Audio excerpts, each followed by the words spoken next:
Thank you. ক্যামেরাটা নষ্ট হয়ে গেলে আমরা কেয়ারফুল, হ্যাঁ এই জায়গাটা একটু কাইটে দিন। হ্যাঁ এনিওয়ে,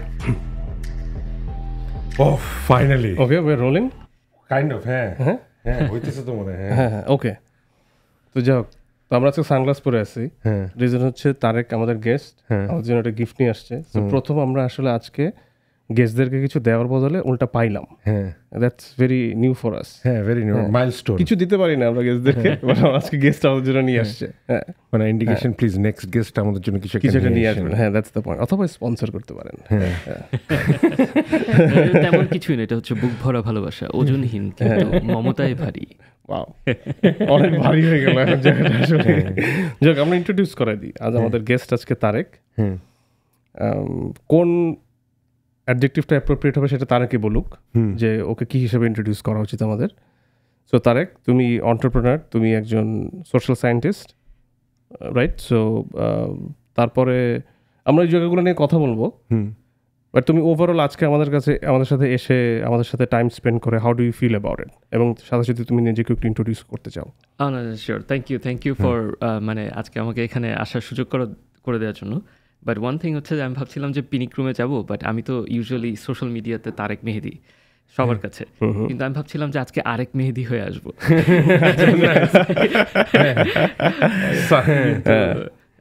এই তো আমার পরিচয় বলতে গেলে পড়াশোনার পর্বটা শেষ, কিন্তু প্রতিদিন PhD ডক্টর। হ্যাঁ, in what's the subject? So আমার স্পেশালাইজেশন এডুকেশনে। আচ্ছা।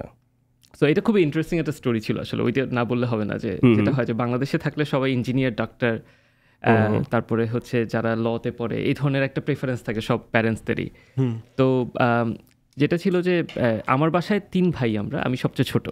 তো বড় 2 ভাই মোটামুটি ধরেন ইঞ্জিনিয়ার, ডাক্তারের কোটা পার হয়ে গেছে। এখন আমার জন্য ছিল যে সোশ্যাল সায়েন্স বা লিবারাল আর্টস এই টাইপের কোনো একটা সাবজেক্ট। তো আমার বাবা, your parents wanted a whole spectrum of kids living different dreams in their lives. সব ধরনের বাচ্চা আছে।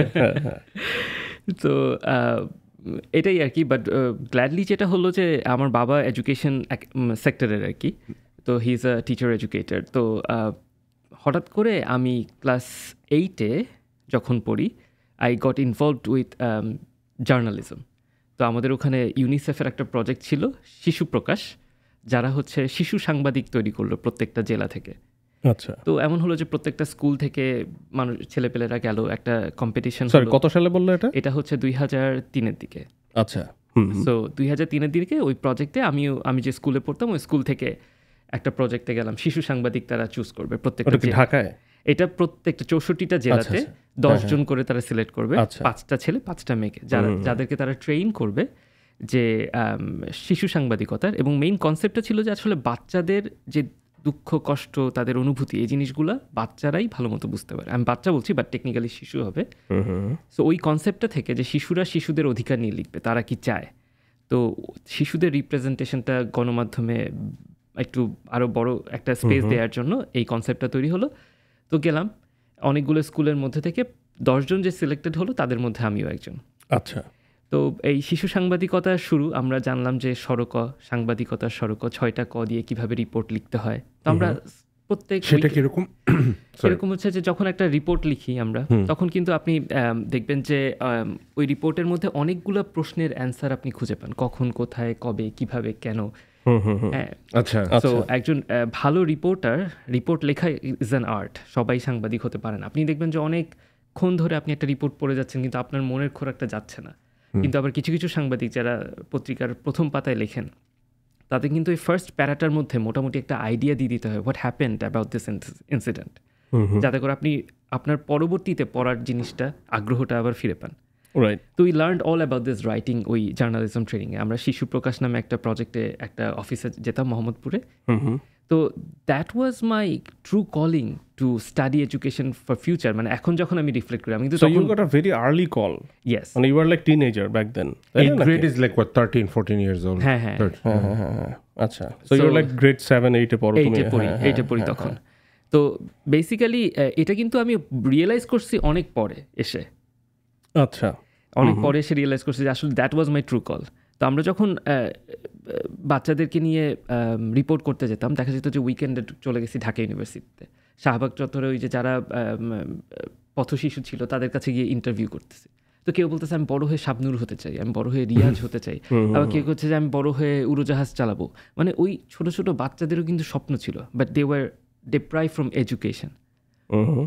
ওইটা আমাকে অনেক ট্রিগার করছে। সো এরকম বেশ কিছু রিপোর্ট আমরা করলাম, কিন্তু আমাদের ফোকাস দেখলাম যে আমি ঘুরে ফিরে তাদের এডুকেশনের উপর ইম্পর্টেন্স দিচ্ছি। যে আমি প্রতিদিন তোমার কি এখানে টপিক পিক করার সময় পুরোপুরি লিবার্টি ছিল যে কোন টপিকটা তুমি পিক করবা, বা ধরো তুমি আজকে ডিসাইড করলা আমি শাহবাগ এরিয়ার কিছু পথশিশুকে ইন্টারভিউ করবো, এই কলটাকে তুমি মেক করতে নাকি দেয়ার ওয়াজ এডিটোরিয়াল প্রসেস যে তোমাকে বলতো এই রিপোর্টিংটা তুমি করে নিয়ে আসো?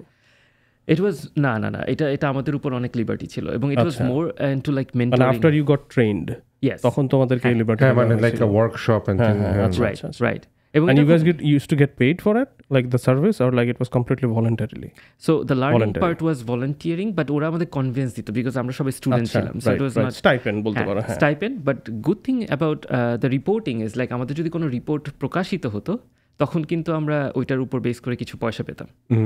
So প্রকাশ কি নিউজপেপার না? নিউজপেপারে, মেইনস্ট্রিম নিউজপেপারে যেত। ও আচ্ছা, right. So they partnered with some Prothom Alo, তারপরে ইত্তেফাক, জনকণ্ঠ, এই ধরনের বড় বড় পত্রিকার সাথে তারা পার্টনার করলো, এবং দেখা গেল যে আমাদের যেসব লেখাগুলো ভালো হতো, এডিটোরিয়াল প্রসেসটা পার হয়ে যেত, we use to get published, এবং ওখান থেকে কিন্তু আমাদের বেশ কিছু, মানে আমি এখন যখন দেখি লাইক, মানে তখন ফ্রেন্ড হয়েছিলাম, অনেকদিন মাঝখানে যোগাযোগ ছিল না, ঢাকার বাইরের এরকম অনেক সাংবাদিক ছিল বন্ধু, এখন এসে দেখি যে অনেক বড় বড় পত্রিকার তারা বড় বড় লিড রোলে আছে। So it was like actually ওই সময় বপন করা একটা বীজ যেটা এখন ফল দিচ্ছে। সো অনেক মানুষ তখন জার্নালিজমের প্রতি বেসিক্যালি ইন্টারেস্টেড হয়। তো তোমার জার্নালিজমের ইন্টারেস্টে থেকে তুমি একটা কমন প্যাটার্ন ডিসকভার করলা যে ওদের এই ডিপ্রেশনের রিজনটা হচ্ছে ল্যাক অফ এডুকেশন। আমি যদি খুব মোটা দাগে জিনিসটাকে সামারাইজ করতে চাই, so that basically inspired you to get into education study and then further research, এভাবে কি বলা যায় নাকি এর মধ্যে আরো কিছু? এর মধ্যে আসলে অনেকগুলো কাহিনী আছে। আচ্ছা, মানে এটা মোটা দাগে সেটা হলো যে আই কেম ইনটু দ্যাট, আমি ঘুরে ফিরে দেখি যে আমি তাদের এডুকেশনকে অনেক বেশি ফোকাস করছি, কিন্তু আমি যখন স্কুলে যাচ্ছি বাচ্চাগুলো কাজ করতেছে, তাহলে এডুকেশন তো আসলে রাইট টু গেট এডুকেশন। তো বাংলাদেশে আমরা খাদ্য, বস্ত্র, বাসস্থান, শিক্ষা, চিকিৎসা বলি আমার মৌলিক অধিকার, তাহলে they are being deprive from this right. এটা তো আসলে হওয়ার কথা না, কারণ আমাদের স্কুল, আমাদের প্রাইমারি স্কুল কিন্তু ফ্রি বাংলাদেশে, সরকারিগুলোতে।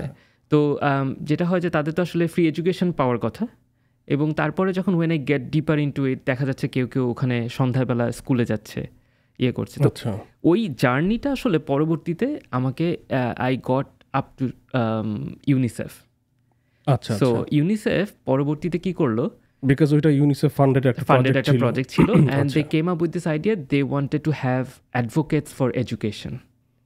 আচ্ছা, সো সারা বাংলাদেশ থেকে তারা 2টা ছেলে 2টা মেয়েকে চুজ করবে, কিন্তু it went through like a little bit of competition. হ্যাঁ। তো আমরা তারা ধরে নিল যে শিশু প্রকাশ একটা, এরপরে কিন্তু অনেকে মিনা কার্টুন নিয়ে সাংবাদিকতা করতো, বিভিন্ন সংগঠনের বিভিন্নভাবে ইয়ুথ অ্যাম্বাসেডর ছিল। এটার লোকাল এজেন্সিটা কে ছিল? মানে ধরো ইউনিসেফ তো is the original funding agency, হ্যাঁ। লোকালি এটাকে ম্যানেজ করতো কি? লোকালি তখন একটা এনজিও ছিল, আমরা যাদের থ্রুতে ট্রেনিং পেলাম সেটা ছিল MMC, Mass Line Media Centre. আচ্ছা, হ্যাঁ, ওটা মোহাম্মদ এখন আছে। আমি এখন আসলে শিওর না, but they were like more of a consulting firm, like they used to do a lot of এই ধরনের প্রজেক্টগুলো, তারা ডেভেলপমেন্ট প্রজেক্টগুলো ডিল করতো। তো যেটা হয় যে ইউনিসেফে সামহাও আমার ওই নেকটা থেকে, এবং since I was publishing a lot এই ধরনের রিপোর্টিংগুলো, so I came in to attention. তো ওরা 2জন ছেলে 2জন মেয়েকে ঠিক করলো যে they will go to Nepal for a trainer workshop, because তাদের এডুকেশনের উপর ন্যাক আছে। So we got selected among the 4, এবং আমি 2007 আমার মনে আছে, তখন আমি নর্ডেমে পড়ি আমার কলেজে, I first goat the opportunity to go to Nepal for a training. আমি কিন্তু তখন ঢাকার বাইরেও খুব একটা যাইনি, বড় হয়েছি ঢাকাতে, স্কুলিং ঢাকায়। তো ওইটা আমার জন্য একটা খুব লাইফ চেঞ্জিং এক্সপিরিয়েন্স ছিল যে I am going to Nepal for a training through UNICEF. Like UN always comes with that, আপনার একটা যেটা হয় যে একটা সম্মানবোধ, লাইক একটা রেসপেক্ট, দেশে যেটা মানুষজন ইয়ে করে। তো it was quite intriguing for me যে আচ্ছা ঠিক আছে, ফ্যামিলিকে কনভিন্স করতে অনেক ইয়ে হলো।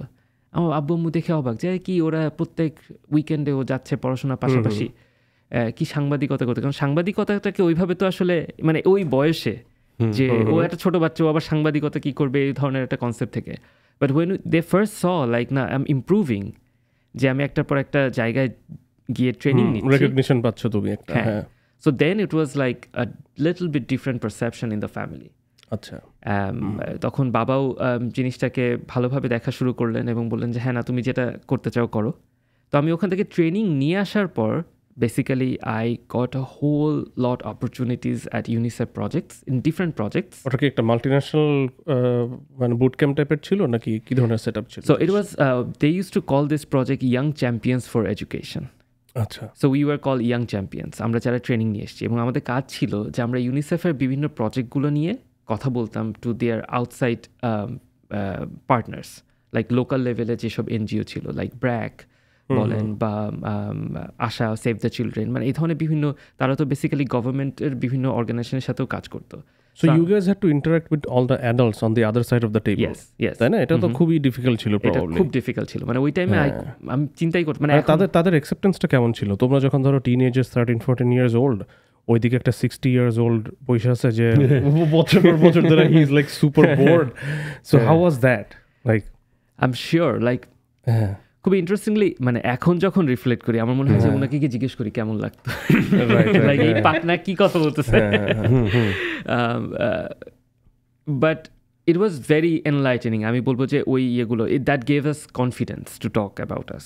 সো ওইটাও তোমাদের প্রবলি ট্রেন করা হয়েছে যে how do you have a conversation, কার্টেসিটা কিভাবে মেনটেন, প্রফেশনালিজমটা কিভাবে মেনটেন করতে হবে, তোমার বাউন্ডারিজগুলো, পাবলিক স্পিকিং, কমিউনিকেশনস। তখন কিন্তু ভাই এগুলো কিছুই বুঝি নাই, তখন কিন্তু I was just going with the flow of life, like আমার যেটা অ্যাচিভ করা দরকার গেলাম। কিন্তু এখন যখন এসে দেখি তখন দেখি যে না, that help me a lot to gain some skills, যেটা আসলে পরবর্তী লাইফে আমাকে অনেক হেল্প করলো to decide on like studying education. আচ্ছা, so then you got into Dhaka university, right? So তুমি কলেজের ঘটনা বললো যে সময় এই ঘটনাগুলো ঘটছে, সো তুমি what was your subject back then? আচ্ছা, সো ইন্টারমিডিয়েট পাস করার পর সেটা হয় যে সবার মধ্যেই বুয়েট মেডিকেল কোচিং সেন্টার। তো আমি বাসায় বললাম যে আমি এডুকেশনে পড়তে চাই। সো একটা ইয়ে হলো যে আমি I got a very good support from my dad. He was in because education. he was already working in education. So he could see that যে না আমার এডুকেশনের প্রতি একটা নেক আছে। কিন্তু আমি যখন ঢাকা ইউনিভার্সিটিতে একদিন আইইআরে গেলাম ভর্তির আগে, তখন আমি কেবল প্রিপারেশন নিব। ওই সময় আইইআর এর ফুল ফর্মটা কি? Institute of education and research. এটা হচ্ছে অনেকটা আইবি এর সমসাময়িক সময় তৈরি হয় একটা ইনস্টিটিউট, যারা fully equipped with educational science teachings. আচ্ছা আচ্ছা। সো আমার মনে হয় ঢাকা ইউনিভার্সিটিতে one of the very few institutes যারা পিএইচডি ডিগ্রি প্রোভাইড করে। লাইক আচ্ছা আচ্ছা, না ভেরি ইম্পর্টেন্ট টপিক, কিন্তু ভেরি ইম্পর্টেন্ট টপিক। হ্যাঁ, Dhaka university has a lot of না, ঢাকা ইউনিভার্সিটি ভালো ভালো ডিপার্টমেন্ট আছে। হ্যাঁ, সো এইটা একটা মজার কাহিনী। আমি প্রথম দিন ডিপার্টমেন্টে গেলাম অ্যান্ড আমি ওখানে একজন প্রফেসরের সাথে দেখা করতে গেলাম, professor Kazi Afroz Jahanara.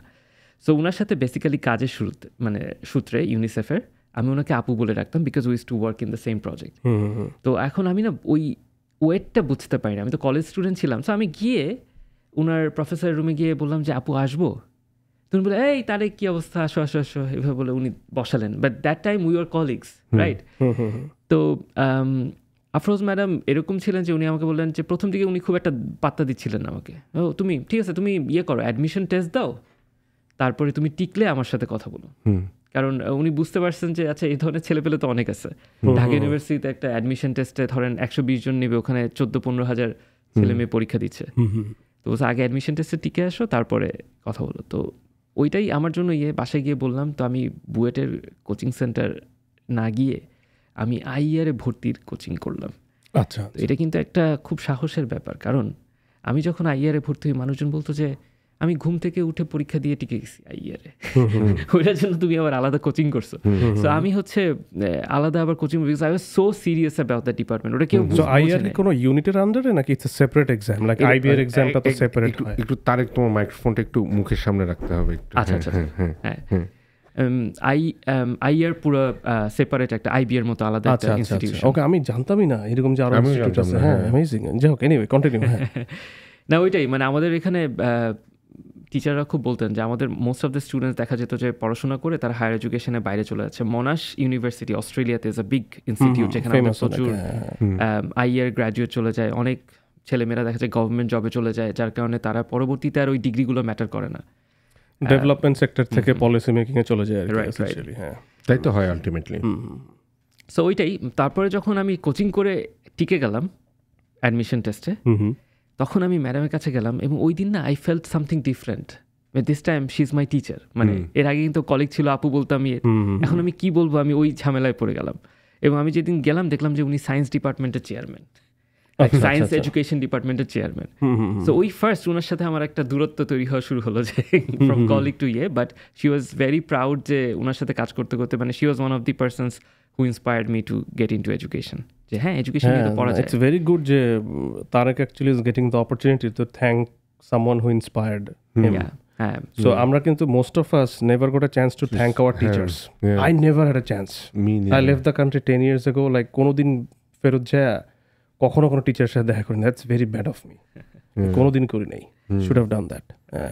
That's actually one of our very, মানে আমরা বলতাম যে আমাদের সময় তো টিচিং ডিফারেন্ট ছিল, স্কুলে টিচিং তো মারতো টারতো, স্টিল মানে whatever they did, তার ভিতরে it worked out eventually. It worked out. আমাদের একটা স্যার মারা গেছে, so we couldn't even like you know, আমি সেদিন আমার একটা ফ্রেন্ডের সাথে কথা বলতেছিলাম, we were like, মানে we talked about a lot of things that he taught us, যেটা আমরা এখন বুঝি আসলে তখন বুঝতাম না। হ্যাঁ ও মাই গড, আমি আমাদের স্কুলিংয়ে চিন্তা করেন, I use to go two Hermann Minar school. তো হারমান মিনার হচ্ছে খুবই নাম করা ওই এরিয়াতে, মিরপুরে। তো আমাদের সময়কার, মানে এখন তো অনেক কিছু চেঞ্জ হয়েছে, বাট আমি talking about my lived experience. সেটা হচ্ছে যে আমাদের সময় একটা ভয় ছিল স্কুল টিসি দিয়ে দিবে। আচ্ছা, রাইট, হ্যাঁ আমাদেরও ছিল, কেমন জানি খারাপ কিছু করো না, মানে গার্জিয়ানরা পুরো দস্তুর ভীত যে, আবার বাচ্চারা দেখে তুমি ওই টিসি খাইছে, ও খুবই খারাপ একটা ছেলে, এবং ওর জন্য পরে একটা ভালো স্কুলে ঢোকা খুব ডিফিকাল্ট হয়ে যেত। বছরের মাঝখানে টিসি খেয়ে গেলে, হ্যাঁ ও টিসি খাইছে, ওর সাথে থাইকো না।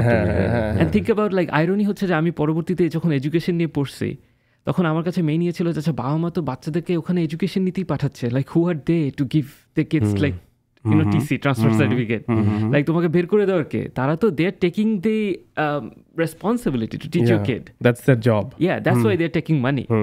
তো ওখানে কি একটা ভয় থাকতো, এবং আমার কাছে মনে হয় যে কীরকম ট্রমাটাইজিং এক্সপিরিয়েন্স ছিল যে ড্রিলের দিন হয়তো চুল বড় একটা বাচ্চাকে, ছোট বাচ্চা, হ্যাঁ মানে ধরেন তখন কোন ক্লাসে পড়ি, কিন্ডার 5, 6, 7 এই সময়টাতে চুল ধরে গিয়ে ঠাস করে কেটে দিল মাঝখান দিয়ে, এখান দিয়ে। হ্যাঁ, আমার এখনো মনে হয় যে ট্রমাটাইজিং এক্সপেরিয়েন্স। আমি তোমাকে একটা ছোট্ট গল্প বলি এখানে। সেটা হলো, আমার মনে আছে আমরা তখন কোন ক্লাসে ছিলাম আমার মনে নেই, মানে লেস দেন মিডল স্কুল আর কি, এলিমেন্টারি, হায়ার এলিমেন্টারি হবো আর কি। আচ্ছা, তো আমাদের একটা স্যার ছিল, এবং আমি the guy who is talking about, ওর নাম না নেই, he is a very big scientist right now, এবং সে বাংলাদেশের জন্য অনেক জোস জিনিসপত্র করতেছে with like renewable energy, like solar and lighting and things like that. ও অনেক বাচ্চা কাচ্চাদেরকে হেল্প করছে to read in like you know a lot of projects and stuff. He was a good kid through and through. So you know a lot of my friends. So আমার যে friend আছে, he was very close to me. So ওকে একদিন sir করলো কি, মানে যেহেতু মানে আমরা সবাই বুঝতেছি আমরা ছোট একটা ছেলে, আমরা যেহেতু স্যারের কাছে পড়তে যায় না, ও স্যার মানে একটা পড়া বলতে পারেনি, ওকে বাইরে কান ধরে দাঁড়া করায়, প্রথমে মারছে, ওর হাতটাতে পিটায় ফাটায় বাইরে দাঁড়া করায় দিছে, এবং ছেলেটা at some point had a heat stroke and fell down. So তারপরে এটা অনেক কাহিনী হয়েছে আর কি। আমরা উইসলিটল ফ্লাওয়ার স্কুলে পড়তাম, তখন আমাদের প্রিন্সিপাল ছিল সুইটি মিস। তখন আমার ওই ফ্রেন্ডের বাবা আইসা একদম ফাটায় ফেলাইছে, স্যারের অবস্থা খারাপ করে ফেলাইছে। বাট তখন আমরা তখনকার বয়সে, তখনকার সময়ে, early 90s এর কথা বলতেছি, with no technology right now, like with what our kids have, আমার কাছে আমি আর আমার বন্ধু জয়নালের কথা বলতেছি, ওর আমি বসে চিন্তা করতেছিলাম সেদিন মাঠে বসে, যে এই স্যারটা আসলে বাসায় কি ধরনের কাহিনীর ভিতর দিয়ে যায়, যে he comes back and traumatizes kids like us. মানে দ্য থিংস দ্যাট মানে আমরা তখন মানে at that age we were trying to put ourselves in his mind. Why would we beat kids this young?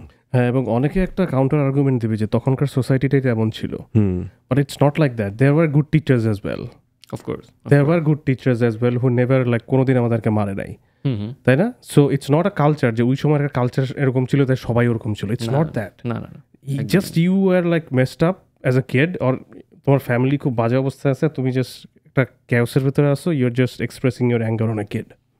একটা ছোট্ট বাচ্চার তার চুল এখান থেকে কেটে দিল, ডাজ দ্যাট বাচ্চা মানে ও কি ডিসাইড করে তার চুল কবে কাটতে হবে? হ্যাঁ, অ্যাবসলিউটলি নট। আসলে না, প্যারেন্টসকে ডাকো, প্যারেন্টসকে ডেকে বলো যে আপনার ছেলের চুল ঠিক করে দেন। হ্যাঁ, আমাদের নিয়ম এটা না। It's like it's very good point actually. And that is in a lot of way ওই বাচ্চাটার ফ্রিডম অফ এক্সপ্রেশনের অবস্ট্রাকশন। হ্যাঁ, যেমন আমাদের স্কুলে there were like economic, socio economic ক্লাসের বিভিন্ন জায়গার ছেলেমেয়ে ছিল। সো আই হ্যাড ফ্রেন্ডস যাদের কিনা একটাই শার্ট ছিল, প্রত্যেক দিন তাকে একটা শার্টই পরে আসতে হবে। এবং অনেকের ছিল যে যাদের শুধু ফুল স্লিভ শার্ট আছে, হাফ স্লিভ শার্ট নাই, বাট হাফ স্লিভ শার্টটা হয়তো আবার ছোট হয়ে গেছে। তো সে সামারেও ফুল স্লিভ শার্ট পরে এসে, যে জন্য স্যার তাকে মারছে। ওয়াই? হ্যাঁ, মানে কেন, তাই না? মানে I am so glad that we are beyond that. মানে আমরা এখন ওটা ফেলায় চলে আসছি। দ্যাট ইজ ওয়ান হোপফুল কি বলবো লিপ ফর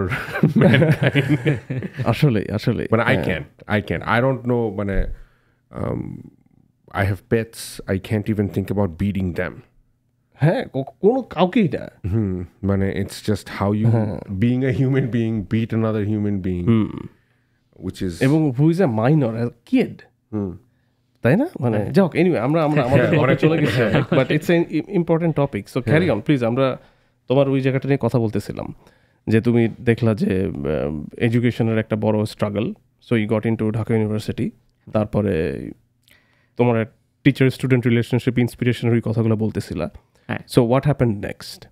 তারপরে তুমি ওখানে পড়া অবস্থায় তুমি কি কাজ করলা? বা একটা জিনিস যেটা এখানে বলে রাখি, ওটা নিয়ে আমরা আরো পরে কথা বলবো, ওর ভিতরে একটা সাংগঠনিক বা একটা অর্গানাইজেশনাল একটা কোয়ালিটি আছে, যেটা আমরা কথা বলে আই থিঙ্ক বুঝতে পারতেছি, এবং যেটা is very appropriate for our next topic, যেটাতে আমরা যাবো অন্টারপ্রেনারশিপের জায়গাটা। যে ইউএসএতে এসে he is working as an entrepreneur, ওই জায়গাটা আমরা যাবো। বাট সেই কারণে আমি জানতে চাচ্ছি যে হোয়াট হ্যাপেন নেক্সট, ওই সময়ে তুমি আর কি ধরনের প্রজেক্টে কাজ করলা, এবং এই প্যাথওয়েটা তোমার জন্য কিভাবে তৈরি হলো? ঢাকা বিশ্ববিদ্যালয় একটা স্বপ্নের জায়গা। So like I went to Dhaka university, এবং আমি একটা কথা বলতে পারি ঢাকা ইউনিভার্সিটির সম্পর্কে, যে I don't have any regret. So Dhaka ইউনিভার্সিটিতে এমন কিছু ছিল না যেটা আমি করিনি। So I enjoyed my life, I enjoyed my student life, I enjoyed my friends. So এটা আমার সারা জীবন মনে থাকবে, যে আমি এখনও মানে আমি মনে করি যে এখনও যখন চলছি, the thing that impacted my whole life that is Dhaka University. মানে ওখানে শিল্প, সাহিত্য, বুদ্ধিবৃত্তির যে চর্চাটা হয় ওই এরিয়াতে, ওইটা যদি কেউ ঠিকভাবে নিতে পারে, তার জন্য এটা একটা ব্লেসিং যে ওরকম একটা জায়গায়। সো আইআরে ভর্তি হওয়ার পর ফার্স্ট থিং হচ্ছে আমাদের পড়াশোনা। তো পড়াশোনা যেটা হয় যে ইউনিভার্সিটি লাইফ, পড়াশোনা ইউনিভার্সিটির করছিলাম আমি। I was always like not a like একেবারে টপ লেভেলের স্টুডেন্ট না, আবার একেবারে আমার নাম যে একেবারে শেষের দিকে থাকতো ওরকমও না। I was mediocre. কিন্তু one thing that is like আমি খুবই যেটা বললাম যে অনেক লাফাতাম, এখানে এটা করতে হবে, এটা করতে হবে। ঢাকা ইউনিভার্সিটি খুব মজার কাহিনী। তো তখন হচ্ছে হঠাৎ করে সামহাও কারোর অ্যাটেনশন পড়ে গেল আমার উপর। হ্যাঁ, তো ওনারা একটা পলিটিক্যাল পার্টি দেখলো যে এরা নতুন ব্যাচ এসছে, নতুন ব্যাচ এসছে, পলিটিক্স ঢুকাচ্ছে, কিন্তু আমরা কিন্তু এটা অ্যালাউ করব না ভাই। এখানে কিন্তু বলা যাবে না কোন দল, এই কোন দল নিয়ে যে কত কোন দল, সেটাই।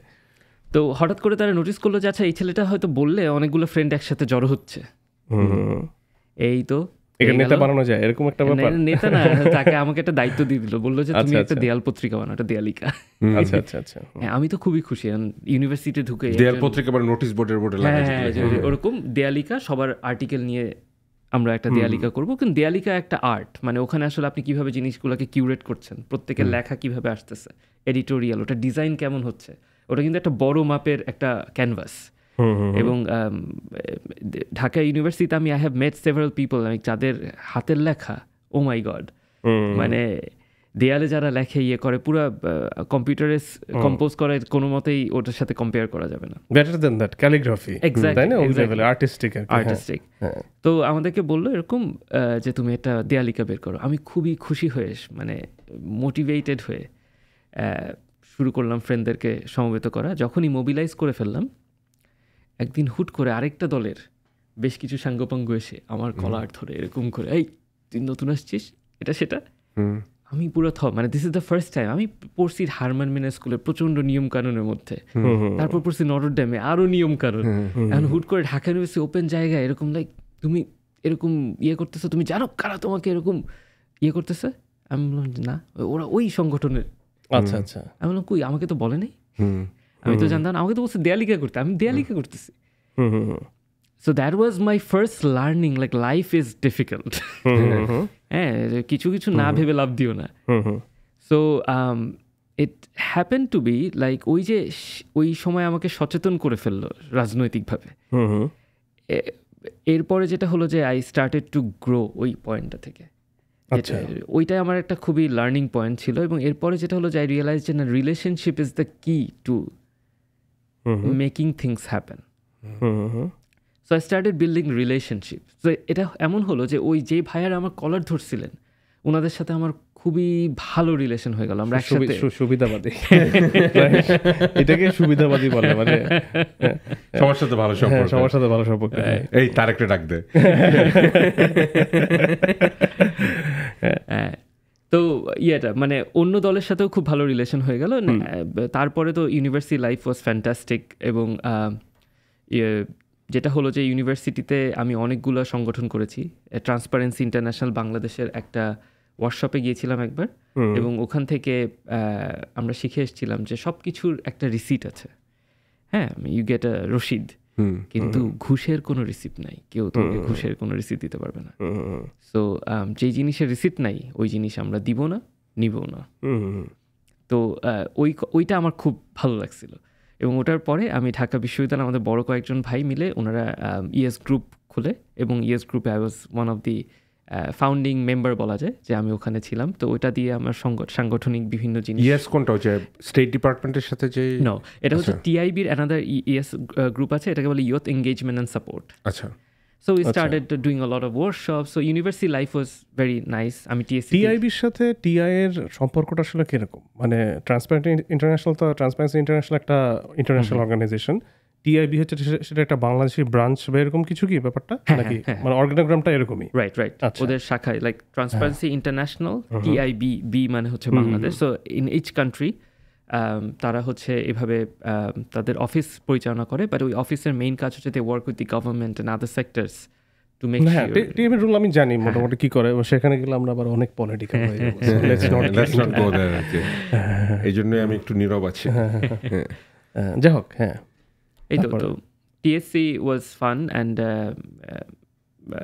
ওখানে বিভিন্ন ক্লাব সংগঠন যেটা ছিল, যে কবিতার সংগঠন ছিল, তারপরে মুভি ক্লাব ছিল, আমরা সব কিছুই করেছি। তারপরে তুমি কি পাবলিক লাইব্রেরির বাইরে আড্ডায় গেছো নাকি কখনো? গান বাজনা হয়তো অনেক। হ্যাঁ, অনেক আমার মানে ঢাকা ইউনিভার্সিটি লাইফটা বললাম না যে ইট ওয়াজ ফুল অফ ইয়ে। আমি মনে হয় বাসায় যেতাম রাত 10টায়, গরমের দিনে যেটা হতো বাংলাদেশে তরমুজ পাওয়া যেত। তো বাবা প্রতিদিন অফিস থেকে ফেরার পর তার একটাই কাজ, সেটা হচ্ছে তার তরমুজ নিয়ে কিছু একটা নিয়ে আসবে সে হাতে। আমার বাবা যখন অফিস থেকে বাসায় ফেরেন, everyday he use to bring something for eating, like ওটা আমাদের স্ন্যাক্স। তো আমরা ইউনিভার্সিটিতে চলে যাওয়ার পর সবাই বিভিন্ন জায়গায় ছড়াই গেলাম, কিন্তু ওই ট্র্যাডিশনটা ছিল যে বাসায় গিয়ে আম্মু দেখা যেত তরমুজ কেটে ফ্রিজে রেখে দিত। আচ্ছা, সারাদিন আড্ডা দিয়েছি, কোনো খাওয়া দাওয়া হয় নাই ঠিক মতো, তো বাসায় গিয়ে আমি পেট ভরে তরমুজ খেয়ে ফেলতাম। গ্যাস, ইয়েস, আমি 3 বার হসপিটালে ভর্তি হয়েছি।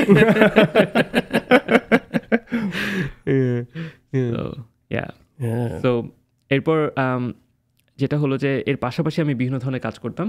British council came in to play that time, মানে আমি was also involve with UNICEF. আমি আমার ক্যারিয়ার আসলে যদি বলি যে কাজ করার মানে চাকরি করা, মানে তুমি কি তখন ওই জায়গায় you are already making money out of all the services you are providing? আচ্ছা, সো ইউনিসেফের কাজ, ইউনিসেফ নিয়ে যে তখন আমি পড়াশোনা করছি, বাট পাশাপাশি ইউনিসেফের প্রজেক্টে ইয়াং চ্যাম্পিয়ন ফর এডুকেশন, ওটার সাথে আমি ইনভলভ, বেশ হেভিলি ইনভলভড। আচ্ছা, কারণ হলো যে ওইটা আমাকে যে স্কিলগুলো দিচ্ছিল, ওইটা না আমি প্রপারলি কাজে লাগাতে পারছিলাম আমার কাজে। আর ওটা একটা multi national like NGO, so ওদের work culture was very different. It's all about mentoring. আমার যে মেন্টর ছিল মনিরা আপু, আমি অলওয়েজ তাকে ইয়ে করি, মানে আমি সবসময় চিন্তা করি, উনি আমাকে বলছে তারে কখনো একটা কাজ একসাথে করবে না, লাইক সবসময় ডিভোটেড হবে না একটা কাজের পিছনে। তুমি পড়াশোনা করো, তুমি কাজ করো, you learn skills, utilise skills, এরকম। সো ইউনিসেফে আমাকে ইনভলভ করলো। Very good advice. হ্যাঁ, না আমি বলতেছে যখন এটা চিন্তা করছিলাম, আমাকে আমার এখন অনেক বন্ধু বান্ধব এখন এইসব অ্যাডভাইস দেয়, বলে কিনা একটা জিনিস একবারে কনসেন্ট্রেট করে কর। আসলে একটা জিনিস মানে ইউর কনসেন্ট্রেট, মানে maybe your mind doesn't work like that, but my does. আমি একসাথে অনেকগুলি মাল্টিপল জিনিসে কনসেন্ট্রেট করতে পারি, বিকজ আসলে তুমি যখন কোনো কিছু একটা করতে থাকো and you come to a place where you can't go move forward with that problem anymore, you have to give that a rest. But if your brain keeps moving on, you give that brain space to something else. So আমার জন্য আমি এখন at this age of my life আমি এখন এটা অনেক feel করি যে I'm trying to মানে improve myself into মানে আমার কাছে মনে হয় আমি এখন অনেক লেজি হয়ে গেছি, and I think I put a lot of effort towards one thing, ওটা নিয়ে ফ্রাস্ট্রেটেড হয়ে যাই, you know. টেম্পোরারিলি আপনি হয়তো একটা কাজে ফোকাস করতে পারেন। ধরেন এখন আপনি আপনার এক সপ্তাহ পরে এক্সাম, তখন you focus on your studies, but when your exams are over spend your vacations to do something productive, like engage in to something. তারপর আবার তোমার সেমিস্টার বা whatever starts, you get in to study, whenever you get a break, you work on something, you can have a like side hustle as well. You make some money, you get some experiences, যেগুলো আসলে অনেক help করে। হ্যাঁ, that you learn experience, মানে street skills জানবা। A lot of it, মানে আমার হইতে পারে যে আমি এখন অনেক বড় পিএইচডি হয়ে গেছে, I have a big idea and I want to be a big মানে the idea guy, আমি এখন জেনারেট করবো, বিজনেস করবো $multi-million, but I don't have the street smarts. I don't know how it works. I don't know how to talk to people. Talking to people and actually মানুষকে gauge করাটাও is a very big skill. That if you don't go out and do these things, you could never be able to find out. So আমি তো খুবই opposed to people who say like, oh মানে stick to one thing, do this, that. Like no. Yes, stick to things. You can prioritize. But মানে try different things. Life is short. Things, don't wait for you. True. Yeah. True. So যাক, তুমি continue করো ওই জায়গা থেকে। তোমার একটা নতুন মানে কলিংটা আরো স্ট্রং হচ্ছে প্রবাবলি। সো ইউনিসেফে থাকতে যখন কাজ করি তখন আমি আরো হেভিলি ইনভলভড। হ্যাঁ, তো বাংলাদেশের বিভিন্ন জেলা শহরগুলোতে যাচ্ছি এবং আমরা সরকারি কর্মকর্তাদের সাথে কাজ করছি, স্কুলে টিচারদের সাথে কাজ করছি। আমাদের মেইন কাজ ছিল হচ্ছে যে কিরকম কোঅপারেটিভ হয়, মানে ধরো তোমরা একটা এনজিও থেকে কোন একটা গভর্নমেন্ট অফিসের কিছু ইসের সাথে বা প্রাইমারি স্কুলের টিচারদের সাথে তোমরা গেলা কথা বলতে, হাউ কোঅপারেটিভ আর দে? মানে তখন তো you are treated as an adult, তুমি তো তখন আসলে শিশু কিশোর বা ওই ক্যাটাগরিতে আর পড়তেছো না। স্টিল ছোট ছিলাম, বাট আমার কাছে মনে হয় কি যে তারা কোয়াইট নাইস ছিল, বিকজ আমরা যাদের কাছে যেতাম তারা ট্রেইনড অলরেডি। আচ্ছা, সো ওদেরও এদেরকে মিট অ্যান্ড গ্রিট করার একটা উইং আছে। আচ্ছা, এবং আমরা যখন কাজ করেছি আমার কাছে মনে হয় বাংলাদেশ তখন কেবল উন্নত হচ্ছে। So everyone is going through some kind of project. স্কুলগুলোতে প্রচুর প্রজেক্ট, টিচাররা ব্যস্ত, তারা কিন্তু তখন ওই আইডিয়াটা পেয়ে গেছে। একটা গ্রামের স্কুলে আমি গিয়ে দেখলাম যে না আমি ওর কনসেন্ট ছাড়া ছবি তোলা যাবে না। আচ্ছা, এই প্রাইভেসি সেন্সটা তাদের ভিতর চলে আসছে, এটা ডেভেলপ করে গেছে। তারপরে হচ্ছে হ্যাঁ, সো অনেক সময় হয় যে অনেক টিচার অনেকভাবে করে, মানে আমি তো এখানে দেখি বরং এইখানে প্র্যাকটিসটা অনেক কম। আমি যখন ইউএসএ স্কুলগুলোতে যাই, একজন টিচার কিন্তু ছবি তুলে আমার বাচ্চার ছবি টুইটারে দিয়ে দিচ্ছে, এবং ওটা যেটা হচ্ছে ওরা প্রোগ্রাম করে ফেলছে, আগেই কনসেন্ট নিয়ে নেয় আমাদের। কিন্তু বাংলাদেশে যেটা হয় যে ওই টিচারের সাথে অ্যাটাচমেন্টটা তো গ্রামে অনেক different, the chemistry is different. তো যার কারণে আমার কাছে মনে হয় যে তারা অনেক ট্রেন ছিল আমরা যাদের সাথে কথা বলছি। উপরন্তু দে অলসো নিউ যে তারা যে আমাদের সাথে কথা বলতেছে, nothing is unpaid. So there was a remuneration for everything. Exactly. আচ্ছা। তো মানে যেটা আসলে গভর্নমেন্ট থেকে আসতেছে। হ্যাঁ, it was the government UNICEF আর কি। হ্যাঁ, না ইউনিসেফ তো ওদেরকে ফান্ড করতেছে, গভর্নমেন্ট সাইডে যে রিপ্রেজেন্টেটিভ ওদেরকে মিট করতেছে। না, বেসিক্যালি ইউনিসেফই তো গভর্নমেন্টকে ফান্ড করে। আচ্ছা, both sides like that. So UNICEF at some point I think ওদের ইয়েটা এমন চেঞ্জ হয়ে গেল যে ওরা ইন্ডিভিজুয়াল পার্টনারশিপের চাইতে they were more into institutional partnership. So কারণ অনেক হয়, সিস্টেম লস হয় ইন্ডিভিজুয়াল পার্টনারশিপ করলে। মানে ওই মানুষটার ফুল রেসপন্সিবিলিটি আপনাকে নিতে হয় সে ঠিক মতো কাজ করবে কিনা, rather than we find a government agency, তাকে আমরা দিয়ে দিলাম, বললাম তুমি লোকজন ঠিকঠাক করো, আমি তোমাকে পয়সা দিয়ে দিচ্ছি। সো ইউএসএইটাও এরকম করে। হ্যাঁ, তো সবগুলো এনজিও মোটামুটি ওই ফর্মে চলে। বাট আমার সবচেয়ে মজার ছিল যে এই যে এক্সপিরিয়েন্সটা আমি গ্যাদার করলাম বিভিন্ন জেলা শহরে গিয়ে বিভিন্ন মানুষের সাথে কথা বলে। পরবর্তীতে আই অলসো ওয়ার্কড উইথ, আমি জানি না মিনা কার্টুনের কথা শুনেছেন কিনা? প্রথম গানটা তো অসাধারণ, আমি অনেক কাম করি, লাইক আমাদের মিনা বড় হইতাছে। সো মিনা কার্টুনের সাথে কাজ করার সুযোগ পাই ওখানে। বাংলাদেশে যে কাউন্টার পয়েন্ট ছিলেন মীরা মিত্র এবং পুলক রাহা, সো আমি ওনাদের সাথে কাজ করি এবং মিনার বেশ কিছু এপিসোডে আমি কাজ করার সুযোগ পাই। ওটা আমার জন্য লাইক ওই যে বললাম যে আবার একটা বড় ইন্ট্রিগিং পার্ট আমার লাইফে, যে একটা পুরো রোলটা কি ছিল ওখানে? So I was like a spokes person for girls education বাংলাদেশে। তো আমরা যেটা করতাম যে আমরা ইয়াং চ্যাম্পিয়ন ছিলাম, তো আমাদের মেইন ইয়ে ছিল যে কন্টেন্ট ওয়াইজ মিনা কার্টুনের স্ক্রিপ্টিং কেমন হবে, এবং we use to tell the scenery, like আমরা স্টোরি বোর্ডিং করতাম for the cartoonist to draw. Like তখন আমার মনে আছে যে মর্টিন মশার কয়েল, যে আমার নাম মিস্টার লুই, ওই লুই কার্টুনের যিনি ক্যারেক্টারটা তৈরি করেছেন নতুন ভাই ছিল। নতুন ভাই আসতেন, তারপরে টুন বাংলা, এরকম কিছু ইমার্জিং অ্যানিমেশন হাউস তৈরি হলো ওই সময় বাংলাদেশে। আচ্ছা আচ্ছা, তারা কিন্তু বেশ ভালো 2D কার্টুন তৈরি করছে। এটা এই হিস্ট্রিটা আমরা একদমই খুবই আমরা জানি না একদম।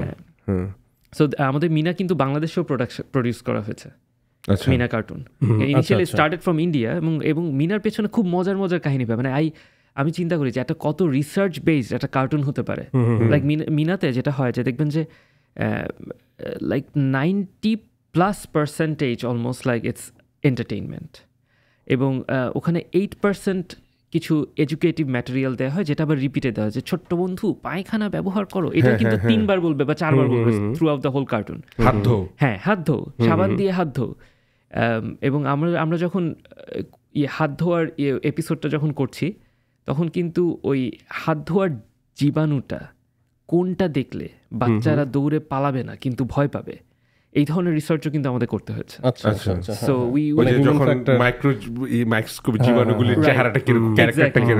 ওই ক্যারেক্টার কেমন হবে, আমরা কার্টুনসে লাইক নতুন ভাই অনেকগুলো ক্যারেক্টার ডিজাইন করে দিলেন এরকম। We use to take it to the schools, বাচ্চাদেরকে এই কোনটা ভয় পাও, কোনটা বেশি ভয়ের, এটা সেটা। So we did some sampling, data collection, এবং এটার উপর বেস করে আর কি we decided to do those cartoons. এবং ইভেন মিনা কার্টুন, ধরেন মিনার বয়স ও ড্রেস আপ কেমন হবে, মিনা এমন একটা নাম হতে হবে যেটা পুরো সাউথ এশিয়ান প্রত্যেকটা ভাষাতে আছে। মিনা বাংলায় আছে, মিনা হিন্দিতে আছে, মিনা নেপালি ভাষায় আছে, এবং এই বাচ্চাটা ড্রেসটা এমন করা হবে যাতে আমাদের দেশেও কিন্তু বাচ্চারা স্কার্ট পরে এবং টপস পরে, সো যাতে ইমোশনালি বা রিলিজিয়াসলি বা যে কোনোভাবে কোনো মানুষ কোনো কমিউনিটিকে আঘাত করা না হয়। এবং ওইটার যে আঞ্চলিকতা, টপসের উপর একটা ওড়নাও ছিল। হ্যাঁ sometimes like. So it started from India, ওখান থেকেই সবকিছু হতো, কনসেপ্টগুলো বিভিন্ন জায়গা থেকে নেওয়া হতো, প্রায়োরিটিস বিভিন্ন কান্ট্রির।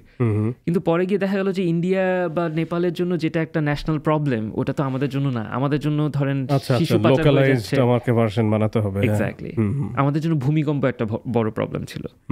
তো তখন দেখা যেত যে আচ্ছা ভূমিকম্প হলে কি করতে হবে, এটা নিয়ে একটা মিনা এপিসোড করা যায় কিনা। আবার মানে UNICEF was very open to Meena cartoon. Like আপনি দেখবেন যে নীল খেতে গেলে মিনার ব্যাগ, প্লেট, সব কিছু মিনার, জ্যামিতি বক্স, হ্যাঁ মিনা রাজু ব্র্যান্ডেড, এগুলো কিন্তু ইউনিসেফের ইন্টেলেকচুয়াল প্রপার্টি না। লাইক তুমি চিন্তা করো, এখন the big analytic data that we have, এগুলো কিন্তু আলটিমেটলি এরকম জায়গা থেকেই রিসোর্স করা হয়েছে। Like this is part of the AI and all the ডেটাস that we are using right now. মানে there was a very early stage of collecting data and analyzation. তখন খুব অ্যানালগ প্রসেসে ডেটাটা কালেক্ট হয়েছে, বাট সেটাই আস্তে আস্তে that and thank God এই জন্য তো এখন we have people like Tarek, right? The mechanisms of that, like the actual gears and cogs of it আর কি। না ওই জিনিসগুলো কিন্তু ধরেন এই জিনিসটা কিভাবে হয়, ধরো তোমার এই যে sounds like UNICEF or NGOs they already have a framework, তাই না? যেই ফ্রেমওয়ার্কটা বা একটা ফরম্যাটে তোমাদেরকে প্লেস করে দেয়, already did their research, came up with a framework, যে এই ফ্রেমওয়ার্কে এভাবে অ্যাক্টিভিটিসগুলো করলে I can have the maximum outreach, right, or maximum impact. So is that what you do now?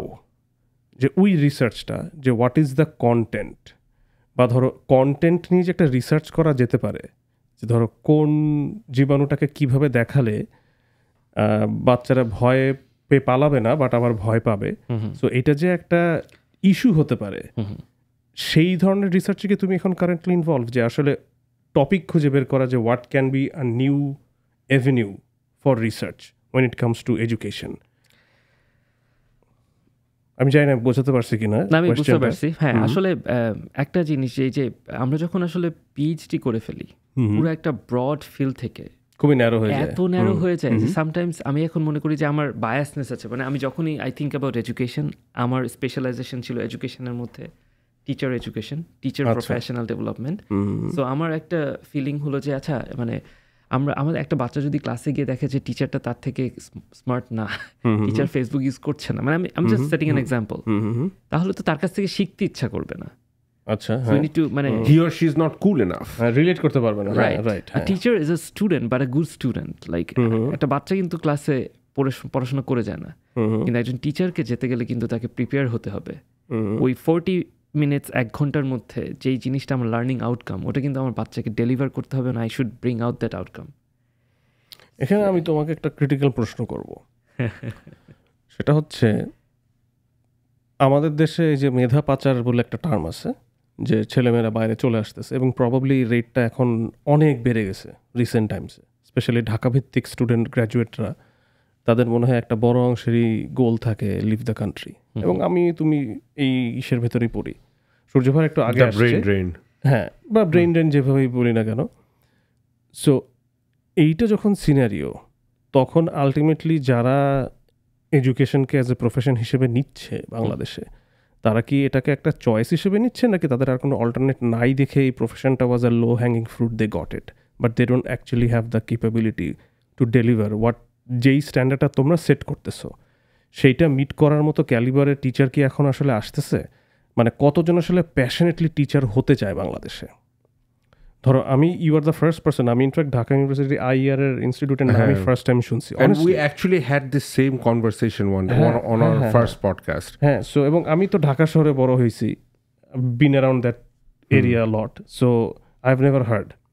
So এই যে এডুকেশন ডেলিভারি যে কত ইম্পর্টেন্ট, তুমি যে বলতেছিলে তোমার ওই ডিপার্টমেন্টের সায়েন্সের head, so there must be like a STEM এডুকেশনের জন্য আবার একটা কিছু রিসার্চ হচ্ছে, হিউম্যানিটিজের জন্য হয়তো বা কিছু রিসার্চ হয়, সো এগুলোর আবার উইং সাব উইং অনেক কিছু থাকতে পারে আর কি। সো এই জায়গার থেকে এখন কি আমরা আসলে ইনপুট হিসেবে কোয়ালিটি টিচার পাচ্ছি যারা আসলেই passionate about teaching kids, based on your personal experience? অথবা তুমি যে এখন এখানে চলে আসছো, how do you feel about it? Tough question নাকি তারেক? এটা মানে গিল্ট হয় কিনা যে মেবি আমি ওখানে থাকলে, বুঝছেন, উত্তর দিতে গেলে তো কেঁচো খুঁড়তে গিয়ে কেউটে বেরিয়ে পড়বে। শিওর, বাইর করো, we have time. By the way, if you need to take a break, আমাদের শোয়ের ভিতরে ব্রেক না allowed, so just tell us if you need to take a break. Yeah, sure. We can just start from there. So going back to the question, so সত্যি কথা বলতে যে we have talents in Bangladesh, এবং আমাদের যে conceptually আমরা বিভিন্ন জায়গায় রং করি, যেটা হচ্ছে যে ভালো স্টুডেন্ট মানেই যে ভালো টিচার হবে, এটা ঠিক না। সো মোস্ট অফ দ্য কেসেসে দেখা যায় যে আমাদের টিচার রিক্রুটমেন্টটা হয় ভালো স্টুডেন্ট বেস। তো ওই জায়গা থেকে মানে আসলে যারা নীতি নির্ধারক তাদের সাথে যারা টিচার, তাদের মধ্যে একটা বড় গ্যাপ আছে, যে আসলে আমরা টিচার রিক্রুটমেন্টে উই আর নট সিনসিয়ার, আমরা টিচার রিক্রুট করতে চাই না।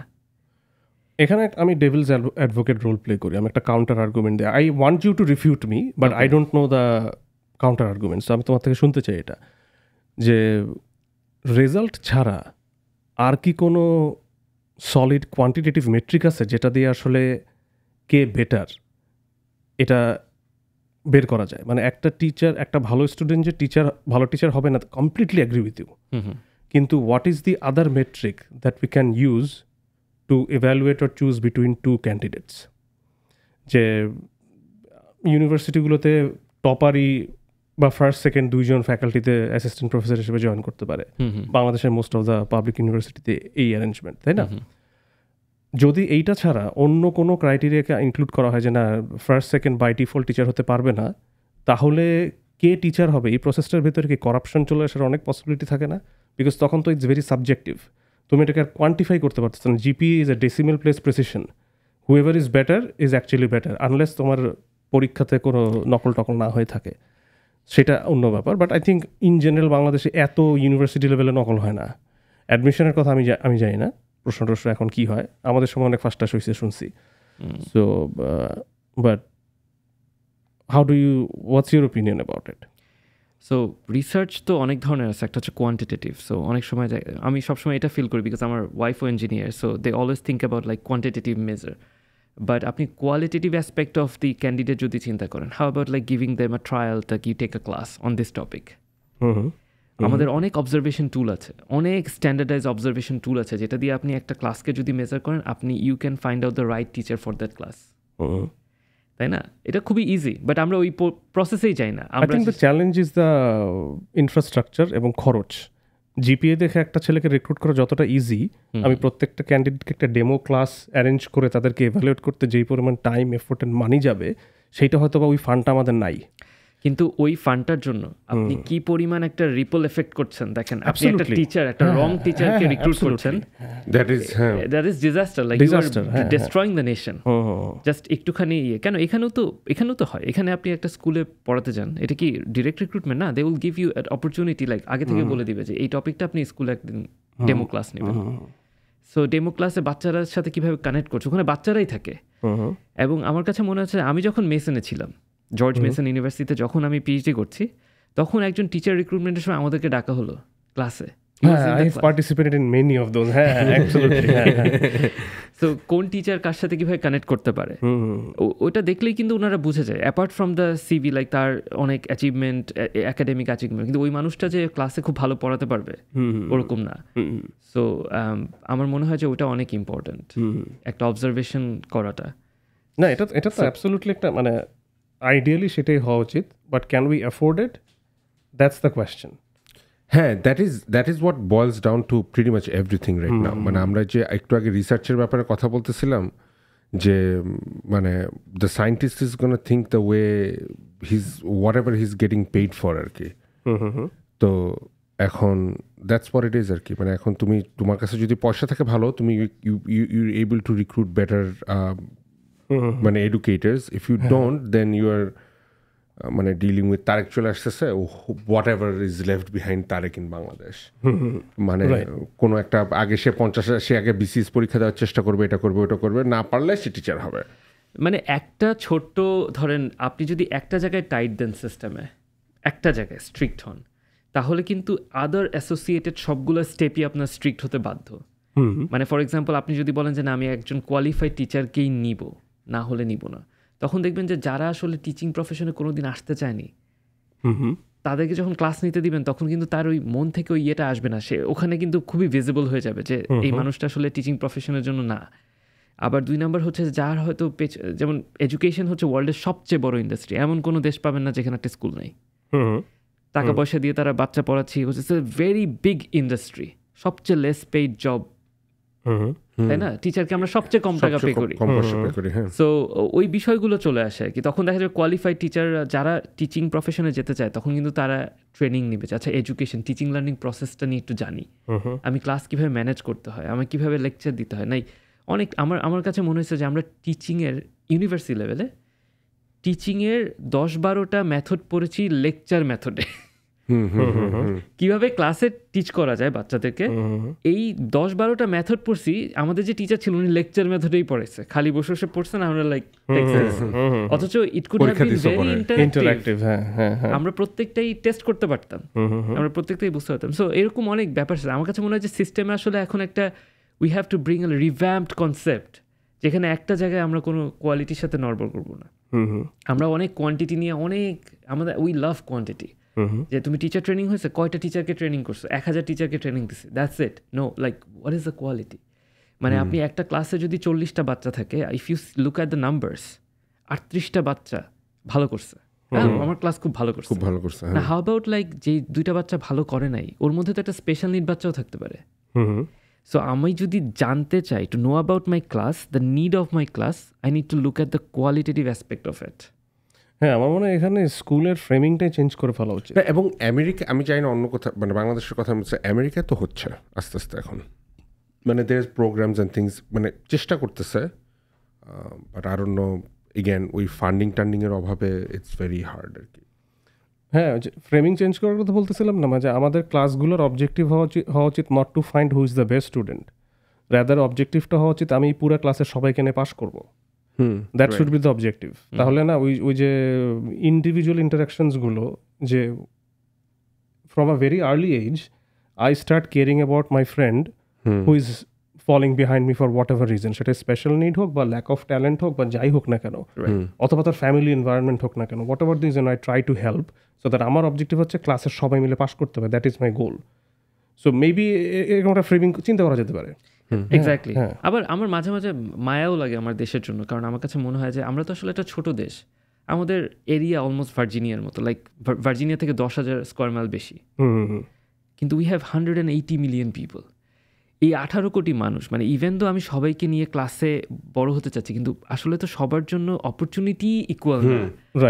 So there is always has been a competition, কে কার থেকে বেশি, আমি কোন দোকানে চাল খাওয়াই তোকে যে ও বেশি নাম্বার পায়। সো ওই জিনিসগুলো চলে আসে, মানে এটা ইটস ভেরি ডিফিকাল্ট। মানে কিন্তু ইট ওই যে বলে না যে Rome was not built in a day, মানে ইট টেক্স আ জেনারেশন। মানে if I go back to Meena cartoon 90s আমরা সবাই, আমি বলবো যে as parents, as husbands, as a person like who respects the gender roles in the society, 90s এর দিকে ওই মিনা কার্টুন দেখেছি বলে আজকে আমরা এসে we like practice a little bit in our life. So it takes a whole generation to change the perspective. Like if I go to our parents, তারা কিন্তু still like ওই যে ছেলে মেয়ের বায়াসনেস ওই জিনিসগুলো কিন্তু তাদের মধ্যে থাকে, কিন্তু আমরা ওই কার্টুনগুলো দেখে দেখে দেখে দেখে আস্তে আস্তে আস্তে আস্তে কিন্তু এখন এসে আমার মনে হয় যে আমি যখন when I look at our friend circle, আমরা তো মনে হয় যে না আসলে মিনা কার্টুন দেখতে দেখতে এখন মনে হয় যে না এটা তো আসলে আমাদের সাথে যায় না, আমি তো এটা চিন্তা করি না এভাবে। তো what I see like the difference, like it takes a whole generation. So we have to start acting on something যেটা হয়তো একটা এখনই রাইট অ্যাওয়ে পাবো না, বিকজ এডুকেশন পুরো জিনিসটা হচ্ছে একটা investment, you do not get the result overnight. এমনিতে আমি জানি না তুমি এটা জানো কি না, আমি জানি না সেজন্য জিজ্ঞেস করতেছি যে ধরো আমি যদি কম্প্যারিজন করি মোটামুটি বাংলাদেশের মতো ইনকাম এরকম আরও কয়েকটা দেশের সাথে, যে তাদের বাজেটের কত পার্সেন্টেজ আসলে এডুকেশনের পেছনে খরচ করে, এরকম কি তোমার আইডিয়া আছে যে বাংলাদেশের বাজেটের কত পার্সেন্ট এডুকেশনে যায়, বা সিমিলার সাইজ অফ বাজেটের অন্য কান্ট্রি কীরকম দেয় যারা হয়তো বা ডেভেলপড বা লেস ডেভেলপড? এই ডেটাটা সম্পর্কে আইডিয়া আছে তোমার? আমার আসলে রিসেন্ট ডেটা নিয়ে নাই, কিছুদিন আগে পিএইচডির ডিফেন্স দিয়েছি তো আচ্ছা আচ্ছা I was out of this world, but it is improving. মানে আমি when I go to Bangladesh, but ওই ডেটাগুলো নিয়ে আসলে এখন আস্তে আস্তে ওই ইন্টারেস্টগুলো আবার জাগছে, যে এখন যেহেতু পড়াশোনার ইয়েটা শেষ, এখন আমি চিন্তা করছি যে to invest myself, like more involve myself into research. So এখানে আমি আসি এই জায়গাটাতে, সিন্স তুমি বলতেছো পড়ালেখা শেষ, আমার ধারণা যারা পিএইচডি করে তাদের পড়ালেখা শুরু হয়। এক্স্যাক্টলি। সো তোমার পড়ালেখা শুরু হইলো বা একটা নতুন ক্যারিয়ার শুরু হইলো, যেখানে তুমি বুঝলে যে তুমি আসলে বিশাল সমুদ্রে একটা জলকণা। সো এই জায়গাটায় দাঁড়ায় what keeps you awake at night নাও?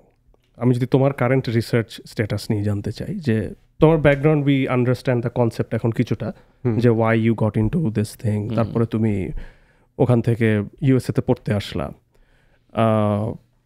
তুমি প্রবাবলি এই রিলেটেড টপিক নিয়ে ইউ হ্যাভ এ পিএইচডি তুমি যেটা বললা। So now what? সো তুমি যখন এখন এইটার উপরে তোমার বেশ কিছু বছরের এক্সপিরিয়েন্স, যেহেতু তুমি আন্ডারগ্রেড থেকে কাজ করতেছো, তোমার বেশ বড় একটা 10-12 বছর এক্সপিরিয়েন্স হয়ে গেছে এডুকেশন ডেভেলপমেন্ট সেক্টরে কাজ করা নিয়ে। সো তোমার এখনকার অ্যাক্টিভিটিস কি? What exactly you are doing? আমি জানি তোমার একটা এন্টারপ্রেনার পরিচয় আছে, বাট তোমার একটা প্রবাবলি ফুল টাইম একটা পরিচয় আছে। সো সেটা নিয়ে আমরা একটু কথা বলে আমরা এন্টারপ্রেনার জায়গাতে টাচ করব। I'm more involved in Surjo Bhai is a entrepreneur. So trying to be wannabe entrepreneur. যাই হোক, এনিওয়ে তুমি এখন কি করতেছো সেটা একটু আমরা এই জায়গাটা টাচ করি। হ্যাঁ, সো আমি পিএইচডি কমপ্লিট করার পর আমি এখন জর্জ মেসনেই পড়াচ্ছি। সো আমি টিচিং লাইক ওদের ইউনিভার্সিটি স্টাডিজ একটা কোর্স আছে আন্ডারগ্রেডে। আর পাশাপাশি যেটা বললাম যে হুট করে মানে কখনো এন্টারপ্রেনার হওয়ার করি নাই, মানে চিন্তা আসলে এন্টারপ্রেনারশিপ নিয়ে চিন্তা করে কখনো আগাইনি। কিন্তু যেটা হলো যে I was always a community person, মানে as I told you, like যখনই চিন্তা করছি সংগঠক টাইপের, লাইক আমার একটা নিজস্ব কমিউনিটি থাকতে হবে। তো ওই থেকে দেখা গেল যে আমি আসলাম তো 2016 ফলে ইউএসএতে পিএইচডি করতে, অ্যান্ড এই ডিসেম্বরে শেষ হলো। তো তারপরে যেটা হচ্ছে যে গত 5-6 বছর আমার এই এরিয়াতে আমার lived experience was very much diverse. মানে আমি বাংলাদেশি কমিউনিটির সাথে মিশলাম, আমি আদার কমিউনিটি লাইক একাডেমিশিয়ানদের সাথে মিশলাম, সো আমার ফ্রেন্ড সার্কেল, সো আমার ইউনিভার্সিটি লাইফটা ছিল পুরো আলাদা। বাট অ্যাপার্ট ফ্রম দ্যাট যেটা হলো যে আমি ইউনিভার্সিটির বাইরে আই ওয়াজ লাইক ওই যে Tarek Mehedi, so I had so much fun, I had my community. এবং সবসময় ইন্টারন্যাশনাল স্টুডেন্টরা যেটা হয় যে আমি সবার কথা বলতে পারি না, but that was like my personal opinion, যে আমরা হয়তো নিজেদের মধ্যে চলতে ফিরতে পছন্দ করি, হ্যাঁ আমাদের নিজস্ব গল্প আছে, আমরা আড্ডা দিতে পছন্দ করি। সো বাংলাদেশ থেকে যখন আমরা আসি আমরা তাস খেলতে পছন্দ করি, আমরা আড্ডা দিতে পছন্দ করি, আমরা দাওয়াত খেতে পছন্দ করি।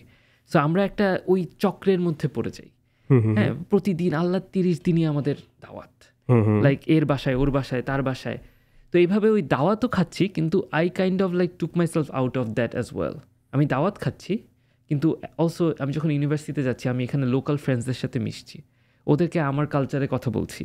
এবং দেখা গেল যে আমি ইউনিভার্সিটিতে জর্জ মেসনে ওদের গ্র্যাজুয়েট স্টুডেন্ট গভর্নমেন্ট আছে, ওখানে I think I was the first Bangladeshi vice president, I was elected by this local students.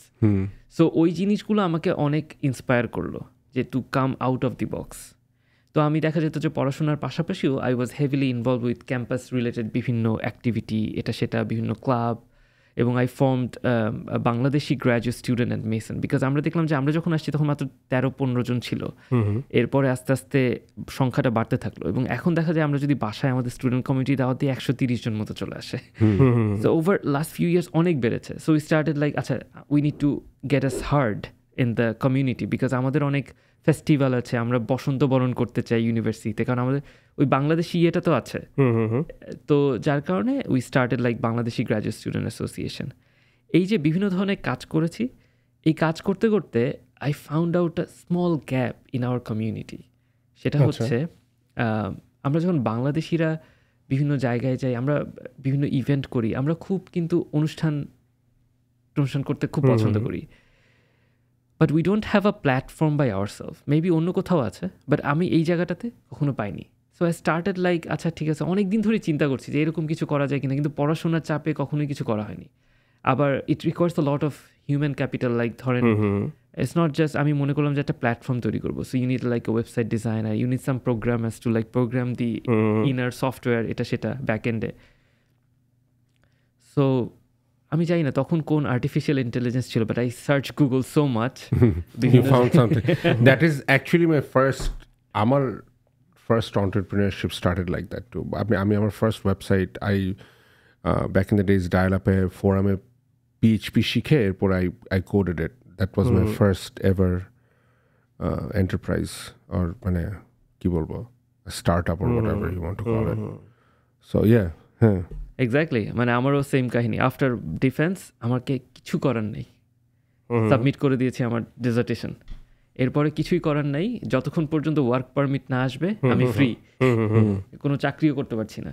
তো এখন সিভিও তৈরি হয়ে গেছে, চাকরির জন্য অ্যাপ্লাই করতেছি, আর কোনো কাজ নাই। এখন শুরু করলাম হচ্ছে ওয়েবসাইট ডেভেলপমেন্ট শেখা, কিভাবে 1 ঘন্টায় আপনি ওয়েবসাইট ডেভেলপমেন্ট শিখতে পারবেন। ইউটিউবে সার্চ করলাম, I spend the whole 2 days। আমার মনে হয় যে মানে আজবিনা বারবার এসে, আমার ওয়াইফ বারবার এসে বলছে তুমি ঘুমাবা না, লাইক আমি রাত 2টা-3টা পর্যন্ত আই ওয়াজ ওয়াচিং ভিডিওস। এরপর জাস্ট 1 উইকের মধ্যে I develop my first website, সেটা হচ্ছে বাংলা বুলেটিন, এবং ওইটার মধ্যে একটা রাখলাম সেগমেন্ট বাংলা ইভেন্টস। সো আচ্ছা, Bangla bulletin is all about community news, but এমন নিউজ যেটা ধরেন নিউ ইয়র্ক টাইমস বা প্রথম আলোতে প্রকাশিত হয় না। আপনার বাচ্চা ভালো করলো, we want to bring that news in front of other diaspora community. তারপরে ধরেন বাংলাদেশি ন্যারেটিভ, ডায়াসপোরা ন্যারেটিভ যেটা আছে ওইটাকে চেঞ্জ করতে চাইলাম, যে আমরা তো একসময় 7-11-এ কাজ করতাম অ্যাজ ইমিগ্রেন্টস, কিন্তু আস্তে আস্তে ওয়ার্ক হার্ড করতে করতে করতে করতে মানে হার্ডওয়ার্ক করতে করতে একটা সময় আমরা 7-11-এর ওনার হয়ে গেলাম। আমাদের ডায়াসপোরা কিন্তু অনেক চেঞ্জ হয়েছে। সো এখন অনেক বিজনেস পিপল এখানে, অনেক কিছু।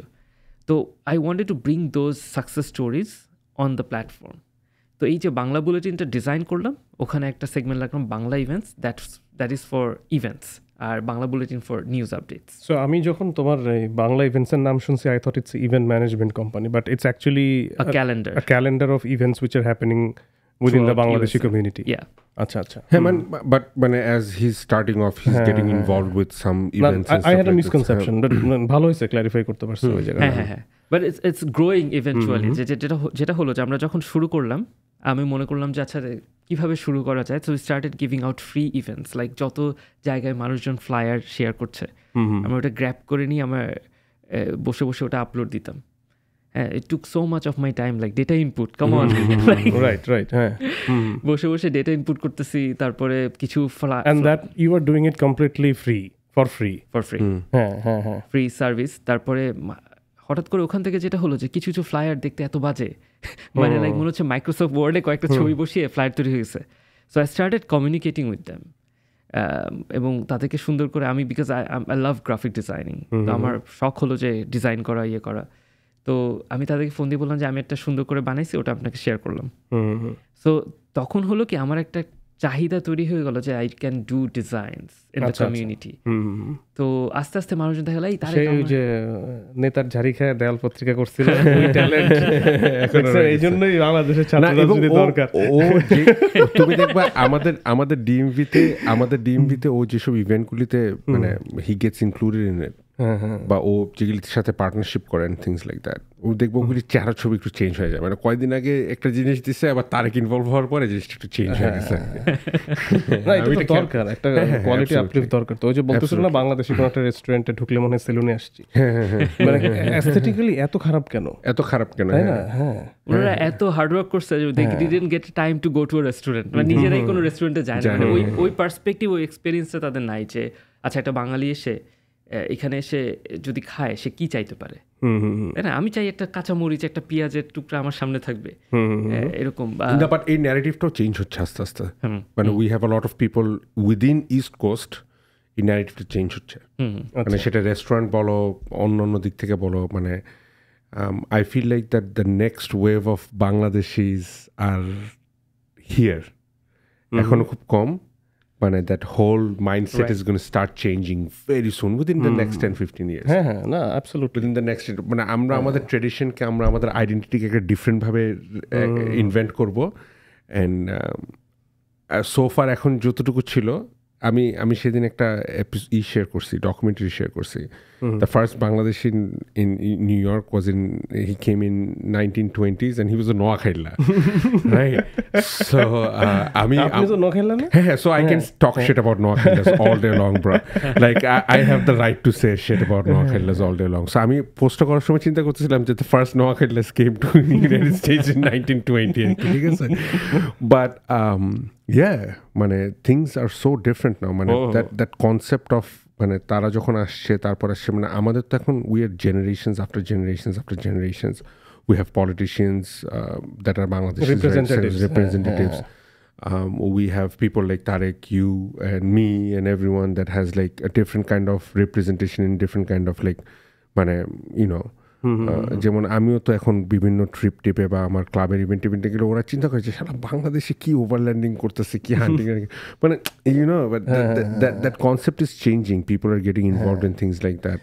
আপনার যেসব সিটিগুলোতে, বড় বড় সিটিগুলোতে যেখানে ডাইভার্সিটি বেশি, সেখানে এই ব্লেন্ডটা অলরেডি হয়ে গেছে।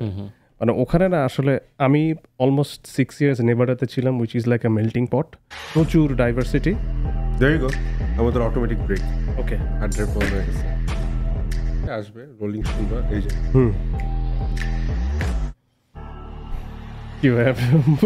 মুভ দিতেছেন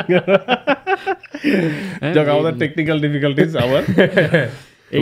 ভাইয়ার এই সুপ্ত প্রতিভা কিন্তু জানা ছিল না। হ্যাঁ, সূর্য ভাই তো মানে জাতে মাতাল তালে ঠিক, হার্ড ড্রাইভ না, উল্টা আসলে তালে ঠিক জাতে মাতাল। আমি প্রমিস করলাম হার্ড ড্রাইভের ঠান্ডা করার একটা ব্যবস্থা আমি করবই। হ্যাঁ, এসি লাগান। না এসি তো বাদ পরে, একটু গরম, একটু ঘামটাম ঝরবে, তারপরে ইন্টেন্স কথাবার্তা হবে। যাই হোক, আমরা তারেকের এন্টারপ্রেনারশিপ বাংলা বুলেটিনে ছিলাম, Bangla events. The last leg of Tarek's legacy আর কি। হ্যাঁ, আমরা ওর লেগাসি নিয়ে আমি লাস্টে আর একটু টাচ করতে চাই, যে ওর যে এডুকেশন নিয়ে কাজটা, সেটার ওর ফুটপ্রিন্টটাও দেশে কিভাবে রাখতেছে বা আদৌ রাখতেছে কিনা, সেটা নিয়ে একটু কথা বলবো। But let's move on with Bangla Bulletin and Bangla Events. তো তুমি বলতেছিলে যে বাংলা বুলেটিনের শুরুর কথাগুলি, রাইট, যে তোমার ওই যে একটা সময় গ্যাপ ছিল যখন তুমি you trying to find out what you want to do. So যেটা হলো যে আমি ইউএসএতে আসলাম 2016 সালের ফলে। পিএইচডি করতে, অ্যান্ড পিএইচডি সব কিছু ঠিক ছিল। এবং তখন যেটা ছিল যে আমি বললাম না যে I was not like unlike other international students, because আমি ওই ইন্টারন্যাশনাল স্টুডেন্ট কমিউনিটিকে রিপ্রেজেন্ট করি। তো we have two navigate a lot of things, হ্যাঁ, পার্সোনাল লাইফ, একাডেমিক লাইফ। এবং তখন আমাদের জাস্ট নতুন মানে কেবল 16তে আসলাম, 17তে আমার ছেলে হলো, লাইক আমাদের বেবি হলো। তো তখন মানে আমার ওয়াইফ আমি দুজনই পিএইচডি স্টুডেন্ট, হ্যাঁ, মানে তখন আমাদের লাইফ ওয়াজ কমপ্লিটলি ডিফারেন্ট। হ্যাঁ, আমাদের এখানে কোনো হেল্পিং হ্যান্ড নাই। We used to take our kid like to the classroom. Okay খাওয়ালে 3 ঘন্টা ঘুমায় থাকতো, তো ইদার আমি নিয়ে যেতাম অথবা আমার ওয়াইফ ক্লাসরুমে স্ট্রলারে রেখে দিতাম। Everyone was very supportive. মানে আমার এমনও ছবি আছে যে আমি প্রেজেন্ট করছি, আমার প্রফেসর আমার ছেলেকে ধরে বসে আছে কোলে, he is not a baby person at all, but ধরে বসে আছে, আর আমার ছেলে তার সামনে থেকে সবাই হয়ে ছুঁড়ে ছুঁড়ে ফেলে দিচ্ছে। বাট তখন যেটা হলো যে we started like enjoying our life in the USA as well, because আমরা স্টুডেন্ট হয়ে আসছি, তো ব্যাচেলর হয়ে তো আসি নাই, তো স্টিল আমাদেরকে তো এনজয় করতে হবে, আমরা বন্ধু মানুষ। তো আমরা প্রচুর ইভেন্টে যেতাম, হ্যাঁ, বাংলাদেশি কমিউনিটি ইভেন্টগুলোতে যেতাম। মানে দ্যাট ইজ অ্যারাউন্ড হিয়ার, মানে ডিএমভি এরিয়াতে। তো আমরা দেখা যেত যে এখানে তুমি তো always you have been in the DMV area, তুমি তো আসছোই এখানে। রাইট রাইট, হ্যাঁ। তো আমি এখানে এসে উঠছি এবং এখানেই দেখা গেল যে ডিএমভি এরিয়া বিভিন্ন, ইট ওয়াজ ভেরি হ্যাপেনিং বলবো, যে ঢাকা ইউনিভার্সিটি অ্যালামনাই ফোরাম তারা একটা প্রোগ্রাম করছে, এদিকে প্রত্যেকটা ইউনিভার্সিটি অ্যালামনাই ফোরাম আছে। And it happen to be, ওই যে বললাম না যে আমার কিছু কাজ করতাম, কিছু কমিউনিটি সার্ভিস করতাম, ওটার কারণে I had access to all the communities. Like আপনি যদি বলেন Chittagong university alumni society, I still work with them, because or you know a person who is like the point of contact of exactly Chittagong society or whatever, দেখা যেত আমি help করছি তাদের ওই ইভেন্টার flyer তৈরি করতে অথবা ইয়ে করতে। তো এটা করে করে যেটা হলো যে আমার একটা ভালো পরিচয় হয়ে গেলো বিভিন্ন কমিউনিটির সাথে। এবং ওয়ান থিং, ওই প্রোগ্রামগুলোতে যাওয়ার পরে যেটা আমার কাছে অ্যাজ আ পার্টিসিপেন্ট, লাইক ওই ভিজিটার, আমি মনে করতাম যাচ্ছে এখানে তো প্রচুর মানুষ অনেক ইনভেস্ট করছে, অনেক স্পন্সর্স, অনেক পয়সা। সো তারা যেমন আমাদের বাংলাদেশি কালচারটাকে আমাদের বাংলাদেশি কালচারটাকে আপহোল্ড করতে চান। তো আমাদের ইয়াঙ্গার জেনারেশন দিয়ে অনেক পারফরমেন্স হচ্ছে, but sometimes I feel like the little bit of gaps, যেগুলো ধরেন অনুষ্ঠানের পরে মানুষজন কনভারসেশন করতেছে, এটা হলে ভালো হতো এটা। সো ওই গ্যাপ সবসময় আমি তাই দেখে আসছি, অলওয়েজ, যে প্রোগ্রামগুলো ভালো হচ্ছে, হয়তো যে স্পন্সর তার কাছ থেকে আমি অনেক পয়সা নিয়েছি, কিন্তু তাকে আমি প্রপারলি রিকগনাইজ করি না ইন দ্য ইভেন্ট। সো ওই লার্নিংগুলো আমার জন্য বেশ ভালো একটা পয়েন্ট ছিল, যে আচ্ছা মানুষজন যাচ্ছে, অনুষ্ঠান করছে, was the point of doing this. যখন আমি আমার স্পন্সর বা যারা আমাকে অ্যাপ্রিসিয়েট করছে এই কাজগুলো করতে, তাদেরকে রিকগনাইজ না করি। তো ওগুলো আমাকে অনেক শেখালো। এবং পরবর্তীতে যখন আই স্টার্টেড মাই প্রজেক্ট, আমি আসলে মূলত ফোকাস করলাম ওই জায়গাটাতে, যে আসলে what kind of gap we have in the community. So you basically try to মানে ব্রিজ দ্যাট গ্যাপ। হ্যাঁ, মানে সামওয়ান, একটা young couple trying to find events and doing things, মানে getting information about the community, কি হচ্ছে না হচ্ছে। Right. Okay. Because that was my escape plan from the usual life. Like I'm a full-time PhD student. And তারপরে father. আমার wife as a professional mother. So এই সব কিছুর বাইরে আমাদের দেখা গেলো যে লাইফটা অনেক বোরিং ছিল। সো আমরা বিভিন্ন অনুষ্ঠানে যেতাম, কিন্তু অনুষ্ঠানে গেতে আমার টেক অ্যাওয়ে ছিল ওই জিনিসগুলো, আমি মানুষের সাথে অনেক কথা বলতাম। So I got to meet a lot of people. এবং যখন বুঝতে পারলাম যে না, তারা এই জিনিসগুলো নিয়ে কথা বলতেছে, this are the gaps that we are talking about, তখন এটা পরবর্তীতে আমাকে অনেক হেল্প করলো, যে being the background of the entrepreneurship idea. But by that time you already had a pretty strong network of people, যেহেতু তুমি কমিউনিটিতে অনেক ইন্টারঅ্যাক্টিভ ছিল। হ্যাঁ, তখন মানে আমি আমার খুব ইউনিক একটা ইয়ে হচ্ছে যে লাইক আমার কাছে মনে হয় যে যখন আমি কারোর সাথে পরিচিত হই, I keep that relationship like going on, like it's not just like one of একটা রিলেশনশিপ। ধরেন হুট করে পরিচয় হলো, ভাইয়া কেমন আছেন, হাই বাই, খেলা শেষ। না, আই স্টিল কন্টিনিউ টু। এখানে তো একটা মানে রিলেশনশিপটা মেইনটেনেন্সের তো একটা ব্যাপার আছে। How do you get that time, how do you get that, মানে no, it's part of full time. হ্যাঁ, অত regular events you still attend, right? Community events, মানে যেমন ফর মাই ওন বিজনেস আমার দেখা যায় আমি I used to do a Loudoun county club আর কি। সো একটা গলফ ক্লাব ছিল, every last Thursday of the month সকালবেলা যে গলফ ক্লাব খেলতে হইতো, একটা সার্টেন টাইম দিতে হইতো। At some point of my মানে with kids and everything I was like আর হচ্ছে না। বাট ওই রিলেশনশিপটা maintenance is a lot of things, like being a father full-time student, taking care of yourself and your parents at the same time. Right. মানে it becomes a হ্যাঁ না ইমিগ্রেন্টদের লাইফের এই চ্যালেঞ্জটা নিয়ে কথাবার্তা হয়, বাট সামহাও আমাদের এখন কেমন যেন একটা ইমপ্রেশন হয়ে গেছে যে ইমিগ্রেন্টদের লাইফটা অনেক difficult. It's true, it's difficult, but we chose this life I think because we wanted to do something যেটা কিনা আমরা দেশে বসে করতে পারতেছিলাম না. হ্যাঁ মানে একটা জিনিস, মজার জিনিস হচ্ছে ভাই, you chose your life, right. হ্যাঁ, বাট যখন আপনি অ্যাজ এ ইমিগ্রেন্ট ফ্যামিলি চলে আসেন তখন সোসাইটি ইম্পোজড কিছু রেসপন্সিবিলিটি আপনার উপর চলে আসে. ওইখানে ধরেন আমি আপনি নাই, সোশ্যাল রেসপন্সিবিলিটি আমার আপনার জিরো, আর ও ধরেন 100 বা 99, 150. না ওইটাই, মানে আমি বলবো না যে সোসাইটি ইম্পোজড, বা জিনিসগুলো হচ্ছে যে নাই আপনি চুজ করছেন, বাট আপনি তো এখন একজন নাই, দুইজন নাই, তিনজন হয়ে গেছি. তারপরে হচ্ছে when it comes like আমার ভ্যালু যেমন, যে আমি অলওয়েজ ফিল লাইক আমি যখন রাস্তা দিয়ে যাই, আমি always I exercise this, like যখন আমি রাস্তায় কোনো ইয়াং ভিক্ষুক দেখি তখন কিন্তু I don't feel like giving anything, মানে তখন খুব একটা মনে হয় না যে unless there is exceptional case. কিন্তু যখন আমি কোনো বাচ্চা বা বয়স্ক দেখি আই ফিল লাইক ক্রাইং. আমি জানি না, I can't handle my emotions at those moments. So আমার ভ্যালু হলো যে to take care of the parent, like our parent. হ্যাঁ, সো এই জায়গা থেকে আমি কখনোই নিজেকে ইয়ে করতে পারি নাই. সো যখনই মনে হয়েছে যে আমি এখানে এসেছি, সো আমার প্যারেন্টসরা দে গট একটু বয়স্ক হলেন, তারপরে তাদের ইয়ে ছিল, মানে ওই সুযোগটা ছিল যে আমার বাবা রিটায়ার করেছেন, তখন I try to bring them here, like আমি আমার সামনে দেখতে চাই. So I want to take care of them. So I took those risk during my immigrant life. So it comes with a lot of complications, because তাদের শরীর খারাপ থাকে, তাদের ইন্স্যুরেন্স কি হবে. The whole immigration process is very hectic and time consuming as well. And every case is individual. And then if you don't know what you're doing, people are going to take advantage of it. Exactly.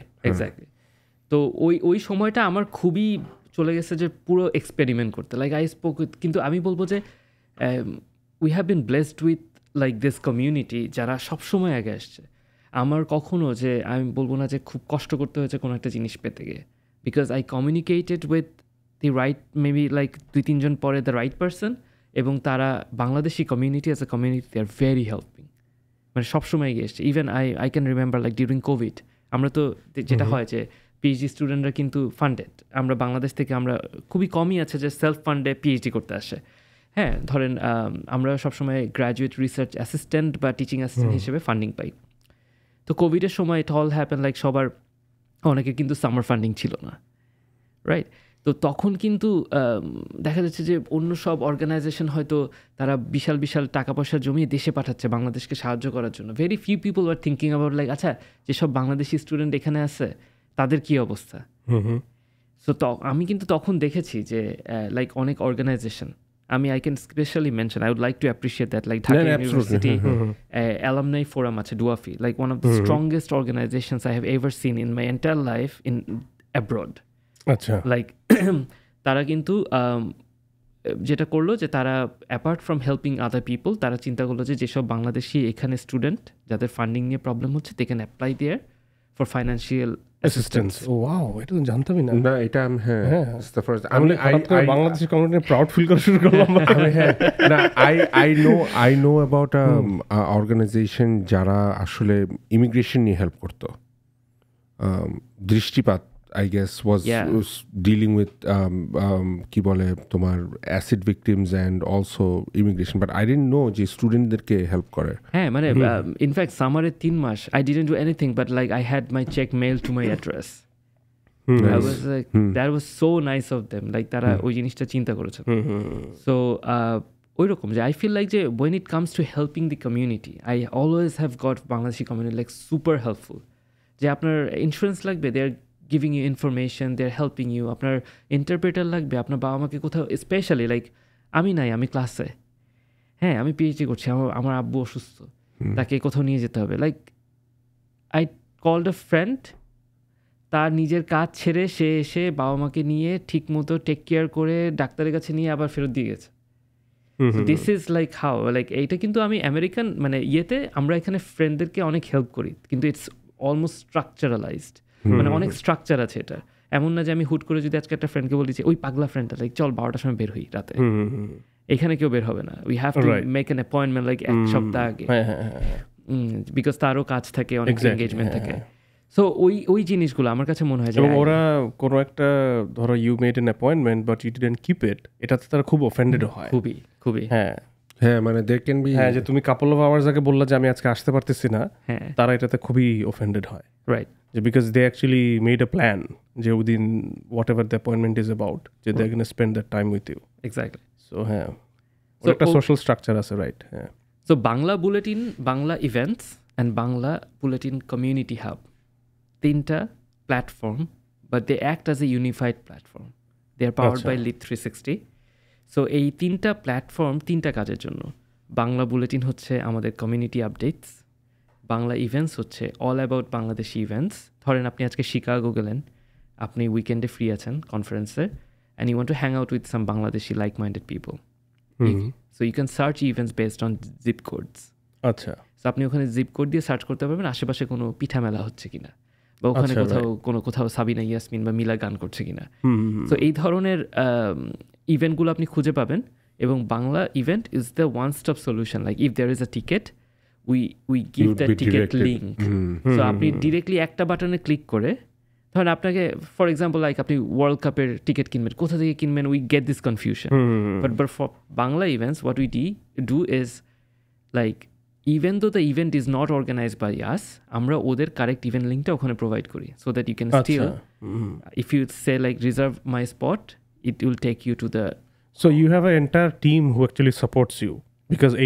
এই জিনিসগুলো তো appropriate correct লিঙ্কটা খুঁজে বের করে ওটা একটা post করতে there should be like a team তো ওটা একার পক্ষে সম্ভব না ওটা করা না of course initially I started doing it alone but এখন the scope of work grew so much মানে আমি এটা বলি নাই বাট আমি ধরেন আমি মোটামুটি লাইক অপারেশনাল বলতে পারি যে ডিসেম্বর জানুয়ারি মাস থেকে লাস্ট ইয়ার আচ্ছা and within this 4-5 months last আমরা we have gain like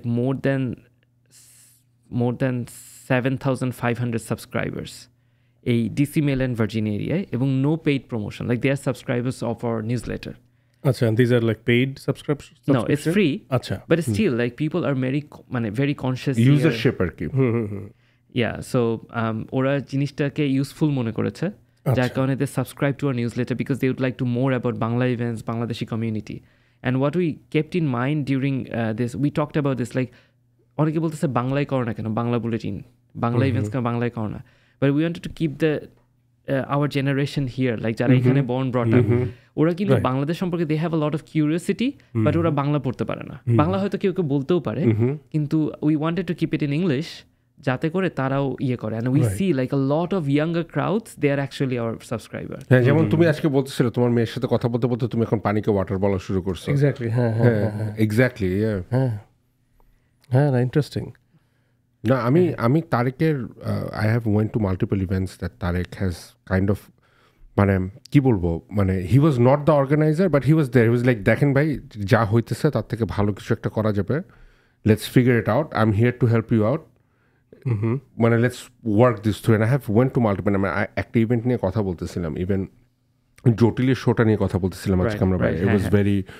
organised আমি আর Adib has explored every way to do mischievous things there but খুবই ভালো একটা অর্গানাইজড একটা ইভেন্ট ছিল so that was one of the things like that was one of the few first events that মানে খুবই মানে কি বলবো একটু ডিফারেন্ট টাইপের তুমি করছিলা রাইট সো জটিলের event was like first of all is Suhas ভাই হ্যাঁ সো লাইক তারা অডিয়েন্সকে কন্ট্রোল করতে পারে এবং সত্যি কথা বলতে যে when it comes to like Suhas ভাই টাইপের পারফরমেন্স সো অডিয়েন্স তো আসলে ডিসঅ্যাপয়েন্টেড সুহাস ভাইকে আপনি আরো দুইজনই পার্সোনালি চেনেন আমি আপনাদের থেকে নাম শুনছি বাট ওনাকে একটু ইন্ট্রোডিউস করে দেন আমার মনে হয় তারেক ভালো ইন্ট্রোডিউস করতে পারবে সুহাস ভাই এক্স্যাক্টলি সুহাস ভাই আচ্ছা সুহাস ভাই এখানে এসে আমার সাথে পরিচয় কিন্তু সুহাস ভাই he was the source member so he one of the founder members আর কি ফাউন্ডিং মেম্বারস এবং যখন আমার মনে হয় পার্থদা সোর্সে জয়েন করলো ঠিক তার আগে সুহাস ভাই ইউএসএ তে চলে আসলেন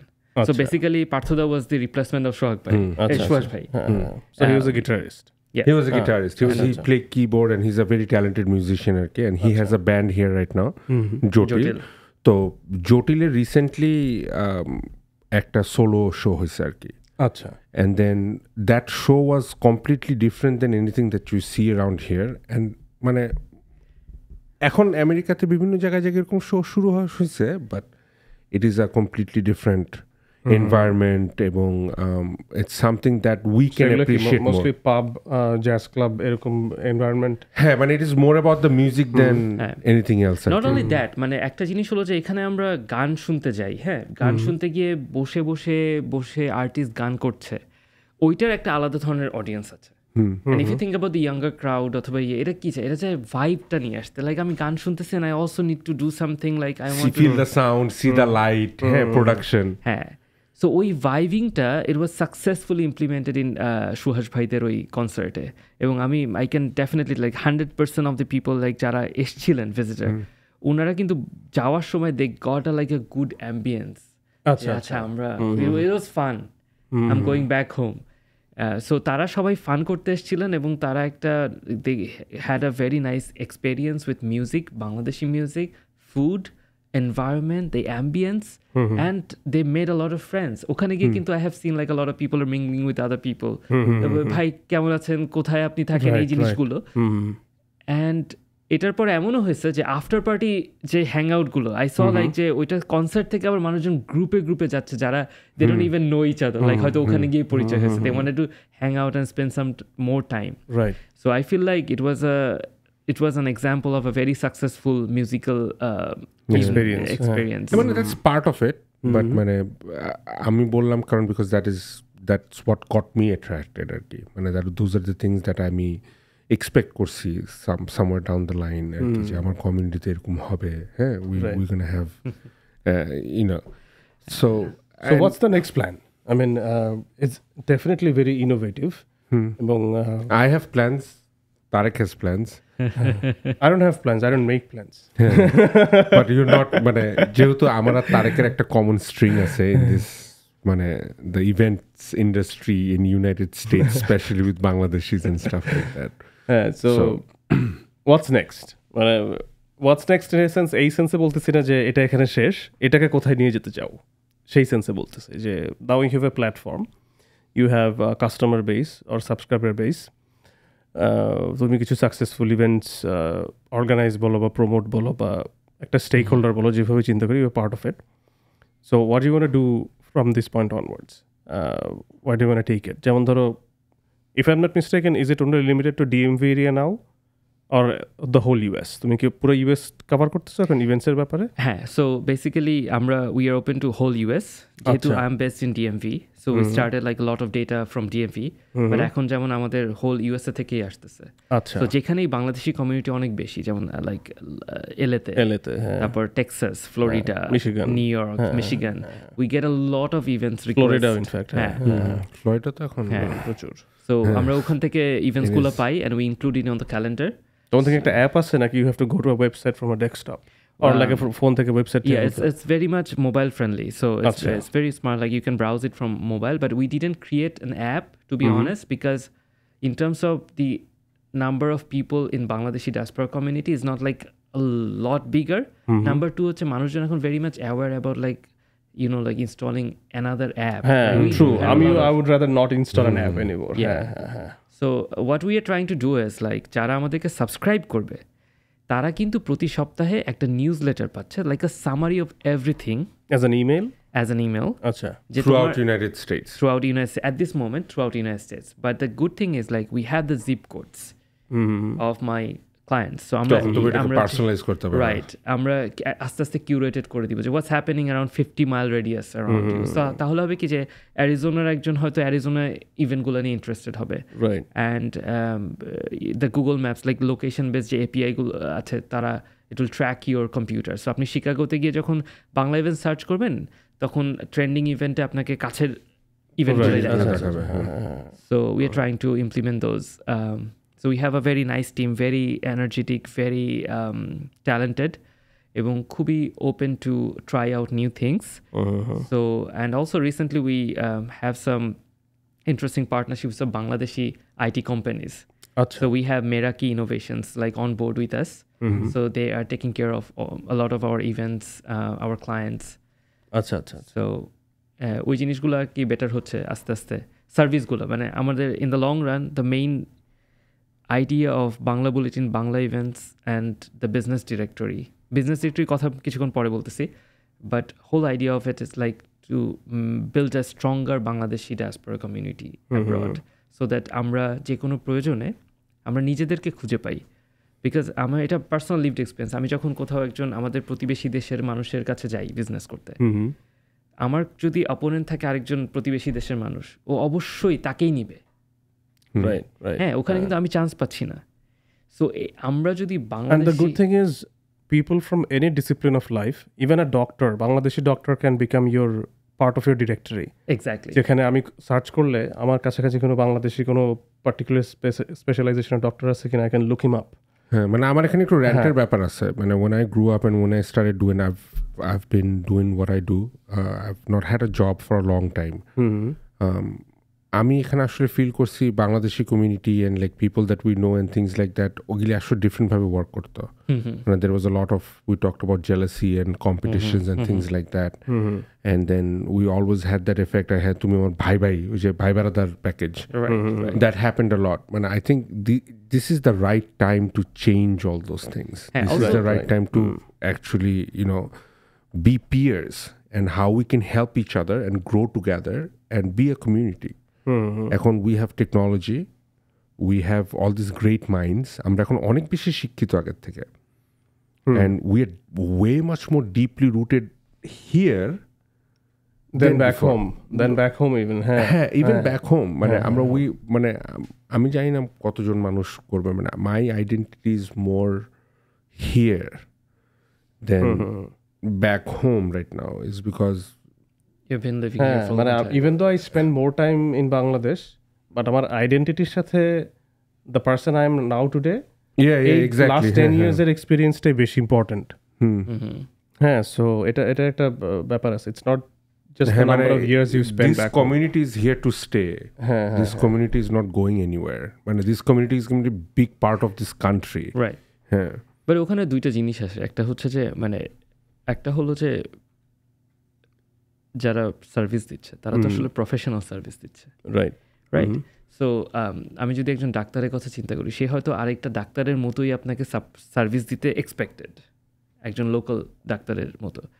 কিন্তু আমি যদি দেখি যে আচ্ছা আমার ইন্স্যুরেন্স ওনাকে কভার করে, and then I can go to the doctor, I can speak in Bengali, মানে অনেকের জন্য ওই জিনিসটা অনেক অ্যাবসলিউটলি। শুধু স্পিক ল্যাঙ্গুয়েজ না, এখানে কালচারাল একটা কমফোর্ট আছে। আমাদের কালচারাল কমফোর্টের বাইরে থেকে আমি বলতে চাই যে মানে there is like he most probably knows my anatomy better because our we food had habit, because of same food habits, same things. Exactly মানে absolutely, because they bring the cultural insider perspective. আমাদের কিন্তু অনেক রোগ আছে যেটা আমাদের cultural, এখানকার excuse me, so এখানকার ডাক্তাররা কিন্তু ওই জিনিসগুলো বুঝে না, বুঝতে পারে না, রাইট। যে আমার গলাটা একটু হচ্ছে, আমার একটু ছিলা ভাব হচ্ছে, মানে গলা জলে, নাকের ভিতর জলে, এটা কিভাবে এক্সপ্লেইন করব ভাই? Absolutely. This can be a part of the direct. We'll talk about the directory later. Right. So Bangla directory kind of like bringing all those Bangladeshi business owners, service providers together. যেখানে আপনি বাসায় কোনো problem হলো, একজন বাংলাদেশি ইলেকট্রিশিয়ানকে বললেন যে ভাই এসে একটু ঠিক করে দিন, you need a handyman, you find a handyman. তারপর but people, let's pay them the same amount of money that we're going to pay white people. We're going to please make sure that we ভাই বেড়াদার package যেতে না হয়। And একটা জিনিস, let's teach our people how to fish, don't give them a fish. I don't need a hand out from you for a short time. Give me the opportunity to grow my business, be a part of this community, and help you and your family and your friends down the road, and maybe your children. And maybe that would inspire my kids to be in this business. I'm not in my dad's business. But আমরা ব্যবসা করতেছি। আমার বাবাও একজন businessman ছিল, আমিও একজন businessman ছিলাম না, হইতেই পারিনি এখনো। But those are the things আর কি। I'm sorry আমি একটু rant out করছি, but we have to say all these things too. Absolutely. That's why if we don't do this, people like Tariq Mehdi is not going to do things like this anymore. They're not going to be any Bangla bulletins. Right. Exactly. This is like আমি আমার কোম্পানিতে এখন আমার একটা traditional নাম দিতে চাই। Nothing about in my company is about tradition. আমি আমার ম্যাক্সিমাম কাস্টমার বেজ হইল গিয়ে সাদা, তাদেরকে আমার এক্সপ্লেন করতে হবে আমার কোম্পানির নাম কেন এটা দিছে। তারা মনে করে যে এটা একটা তুমি এত বড় ফুটবল ফ্যান সিনসিনাটির, আমি মনে হয় না সিনসিনাটি বেঙ্গল মানে হলো বেঙ্গল, আমি একটা royal Bengal tiger Bengal, that's how it came from আর কি। আমি একটু ফাইজলামি, আমার কোম্পানির নামগুলি সারা জীবন এরকমই ছিল, right? So, let's hope that we can build that community. Let's hope we can cherish and appreciate and inspire the people that we have here. Then at the end of the day, what are we without আপনি তো পুরো একটা graduation speech দিয়ে আমরা like এবং inspired হয়ে গেছি। কি বলতেছে লোকটা, খুবই ইন্সপায়ার্ড হয়ে গেছে। একটা মজার জিনিস, you express is very like explicitly একটা মজার জিনিস আপনি বলে দিলেন আপনার ইয়ের মধ্যে। সেটা হচ্ছে আপনি কিছুক্ষণ আগে বললেন যে আপনি অনেকটাই এখানকার হয়ে গেছেন। But when it came to name your organization, like a thing that you love, it came as Bengal. ঠিক আছে? সো আমি যদি আপনাকে ঠাস করে বলি যে আপনার 2টা ফ্রেন্ডের নাম বলেন, আপনি চোখ বন্ধ করে দেখবেন যে 2টা ফ্রেন্ডের নাম বলবেন এমন ফ্রেন্ড যার সাথে আপনার ফ্রিকোয়েন্ট কমিউনিকেশন হয়। আপনি কিন্তু এমন ফ্রেন্ডের নাম বলতে পারবেন না যার সাথে আপনার কোনোদিন অনেক ধরেন 10 বছর যোগাযোগ হচ্ছে না। আপনি এমন জায়গা থেকে ডেটাটা নেবেন যার সাথে আপনার রিসেন্ট কোনো একটা ট্রানজ্যাকশন হয়েছে। সো আমার কাছে মনে হয় যে even though you are from here, আপনার অলওয়েজ মাথার মধ্যে বেঙ্গল, বাংলাদেশি, বাংলা ওই জিনিসটা কিন্তু থাকে। কারণ আমিও দেখেছি, আমি তো একটা just regular, why do I have to come to Bangla events? I could just do like events.org. Right. Eventbrite মতো আরেকটা ইভেন্ট করতে পারতাম। কিন্তু when it comes to like structure my thought process, I feel like I cannot go beyond my community, beyond my so আমার কাছে ওই জিনিসটা খুব ইন্টারেস্টিং লাগে। Untapped potential. হ্যাঁ, আপনার ইভেন্টসব্রাইট বা এরকম ওয়েবসাইট তো আছে এবং লাইক ভালো ব্যবসা করতেছে, বাট বাংলাদেশি কমিউনিটিকে কেটার করে খুবই স্পেসিফিক, এটা তো নাই। সো আপনি ইভেন্টব্রাইটে একটা ইভেন্ট করবেন বাংলাদেশি, ওগুলো প্রপারলি ফিচার্ড হয় না। রাইট সেটাই, ঠিক আছে। তারপর এবং অতগুলোর ভেতরে টিকতেও পারে না এক্স্যাক্টলি প্রথমের দিকে, সেটাই। হ্যাঁ, তো তারপরে হচ্ছে যে তাদের সার্ভিস চার্জেসগুলো অনেক বেশি থাকে। একটা 18 টাকার টিকিট হয়ে যায় $21, $22। সো বাংলা ইভেন্টস করার পরে there are few people they were instrumental. একটা ছিল যে কবিতাপুর কথা বলছিলাম, যেখানে ডিএমভিতে আছেন। তারপরে দিন খালেদ ভাই, he is a real estate agent. তারপর নিক্রন ভাই, he is a real estate agent. এরকম আরও অনেকজন, শরীফ ভাই, ওনারা যেটা করলেন যে they help me in a lot of ways, যেটা আমাকে এটা ফাইন টিউন করতে অনেক হেল্প করলো। যে ইনিশিয়ালি যে কাজগুলো, এই যে গ্যাপগুলোকে ফিল আপ করতে। সো যেটা দেখালো যে বাংলা ইভেন্টসে we started giving it for free, like any event that you organise, আপনি চাইলে আমাদের মাধ্যমেও অ্যারেঞ্জ করতে পারেন টিকেটিং, আপনি চাইলে you can have your own. But the thing is, like, we don't want to deprive anyone like for having their event. All in is like information is free. We have to provide information to our audience, and we'll do the promotion for that.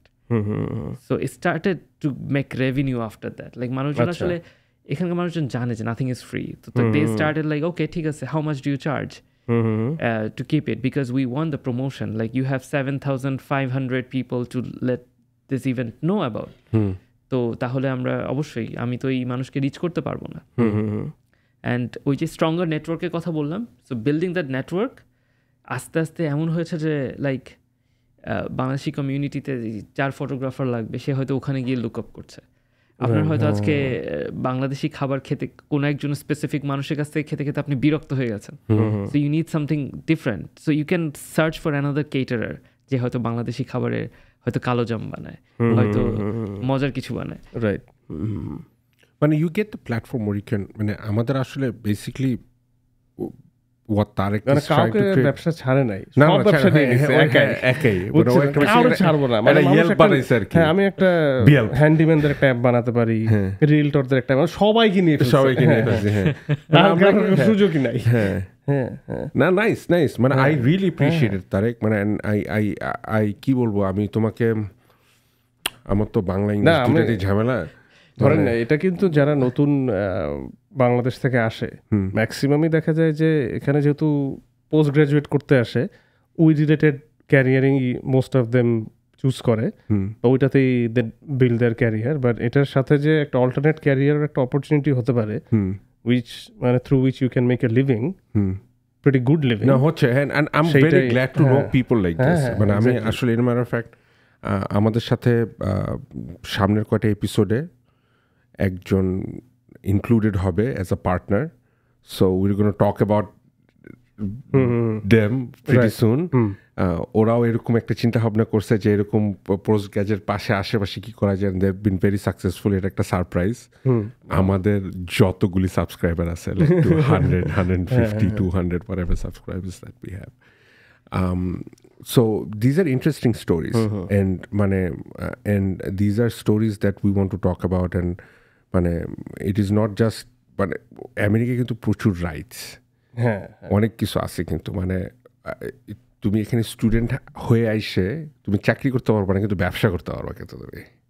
হ্যাঁ, ওই legal বাউন্ডারিজগুলো জেনে রাখা খুব দরকার। আমরা definitely legal advice দিচ্ছি না কাউকে, but there are things that you can do, there are things that you cannot do, but make sure you know about them exactly before doing anything. Right. So because ভুল হলে you have to pay a big penalty. You might get deported even.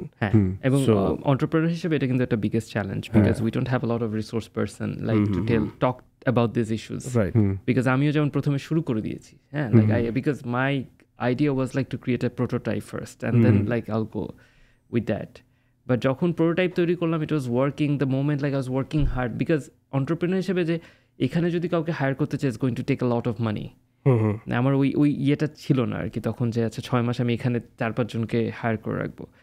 So যখন শুরু করলাম, I started some institutional partnership, like I did a partnership with Biosco Films. ওনাদের যত Bangladeshi private screening হয়, তারা দে seek help like আচ্ছা Bangla events, you do the ticketing, help us like with the platform.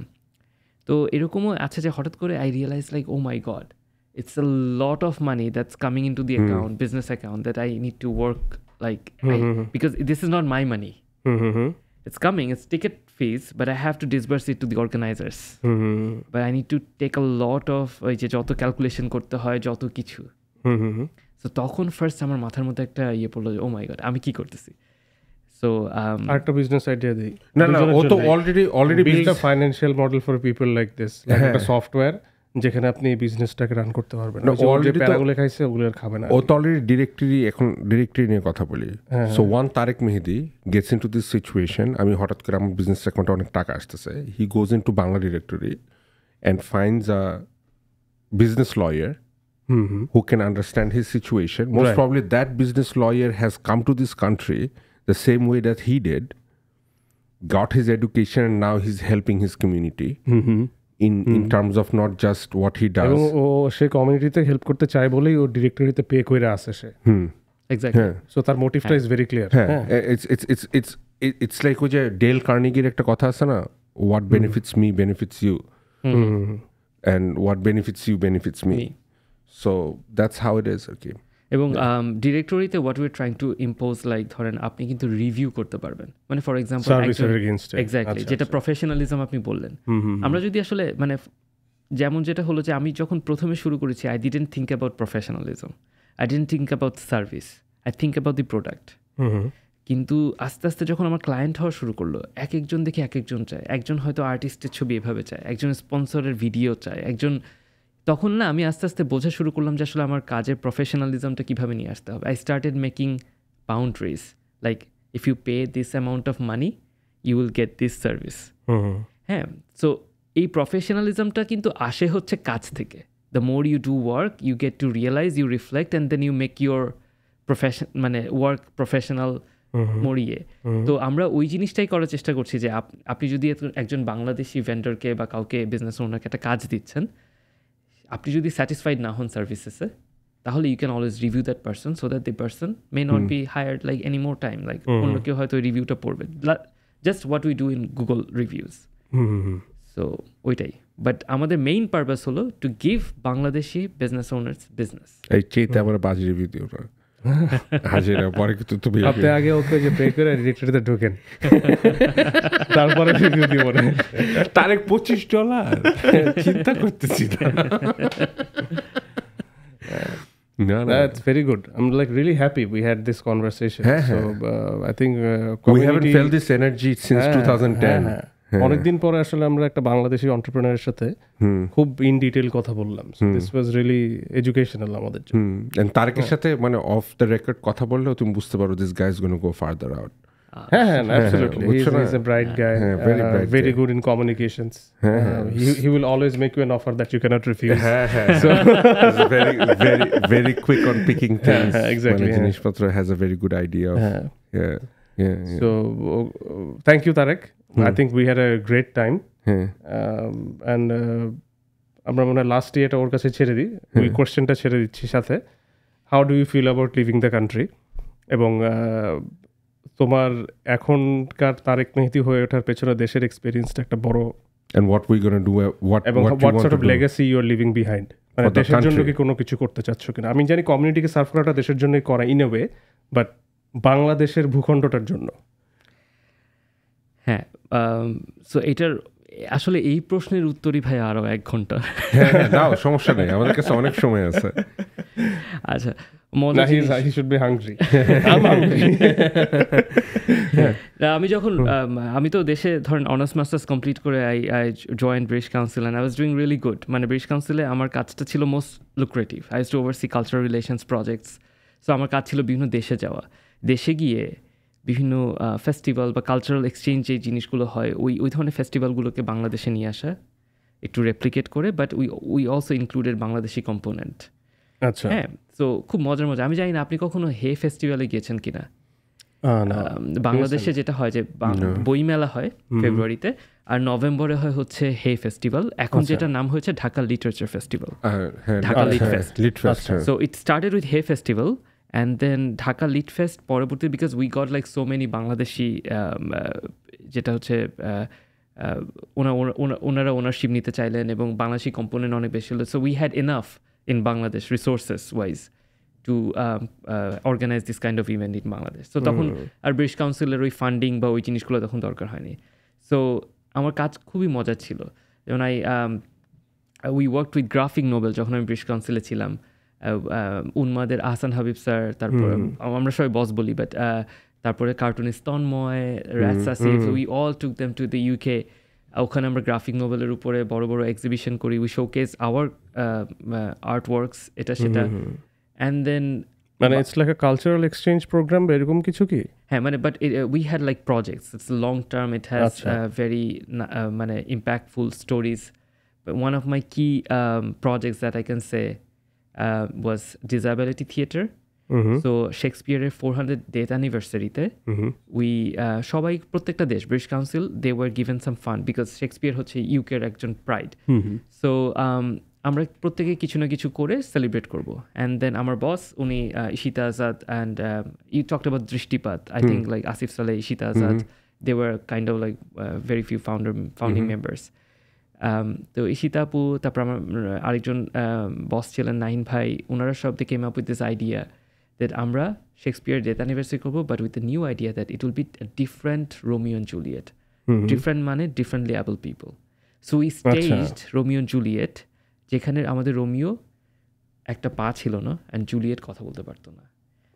So you had to pretty much মানে rewrite the script, যেহেতু সে কথা বলতে পারতেছে না। এক্স্যাক্টলি। এবং পুরো রোমিও জুলিয়েটটা স্টেজ হয়েছে, ওখানে যে 16 ক্যাস্ট ছিল, দে আর অল সোর্স ফ্রম বাংলাদেশের গ্রাম থিয়েটার। একেবারে গ্রামে গ্রামে গিয়ে রিভিউ করে নিয়ে আসা হয়েছে, এবং they were trained for 3 years। We brought London Para অলিম্পিক্সের যে আর্টিস্টিক ডিরেক্টর ছিলেন জেনি সিলি, তখন শি ওয়াজ লাইক খুবই qualified and amazing person. She every year প্রায় 1-2 বার করে উনি এসে এই বাচ্চাদেরকে তারা ট্রেন করতো। And then on Shakespeare's death anniversary আমরা শোকেস করলাম a different Romeo and Juliet. The main message of the theatre production, আমরা একদিনে প্রায় 2.5 কোটি টাকা খরচ করলাম মনে হয়, 2 দিনে। ইট ওয়াজ ফ্রি ইভেন্ট, শিল্পকলার ন্যাশনাল থিয়েটারে হলো। বাট ওটা করতে গিয়ে আমরা যেটা রিয়েলাইজ করলাম যে আমাদের শিল্পকলাতে ডিফারেন্টলি অ্যাবল পিপলের যেতে পারে না, অ্যাক্সেস নাই। কারো যদি থিয়েটার শো দেখতে ইচ্ছা করে, that person cannot go to national, বা ভিশন ইম্পেয়ারমেন্ট থাকলে অডিও দিয়ে তাকে শোনাবে, এই ধরনের ব্যাপারগুলো। হ্যাঁ, সো ওইটা করতে গিয়ে আমরা খেয়াল করলাম যে আমাদের বাংলাদেশে যত হোটেল আছে একটাও হুইল চেয়ার নিয়ে টয়লেটে ঢোকা যায় না, ডিসেবল ফ্রেন্ডলি না। আমি যখন হোটেলের ম্যানেজারের সাথে কথা বলতেছি, আমি বলতেছি আমাদের তো অনেক পার্টিসিপেন্ট আছে যারা হুইল চেয়ার ইউজার, ওনাদের ওই কনসেপ্টটাই ছিল না। ওনারা বলতেছে অসুবিধা নেই, ওনাদের যখন টয়লেট লাগবে আমরা ওনাদেরকে একটু কোলে করে নিয়ে গিয়ে বসাই দিলাম। So I was like, you cannot tell this. Exactly. There's so many violations there. Absolutely. মানে রাইটস এর কোথায় কি, তাই না? মানে পুরাই। সো ওই সময় BRAC came into play, they were our partner. So ওরা বললো যে আমরা আমাদের চেঞ্জ করে দিচ্ছি। সো ব্র্যাক সিডিএম যেটা সাভারে ছিল, they literally change the structures, like ramp করে দিচ্ছে এবং দরজাগুলো কিছু বড় করে দিচ্ছিল for wheelchair access.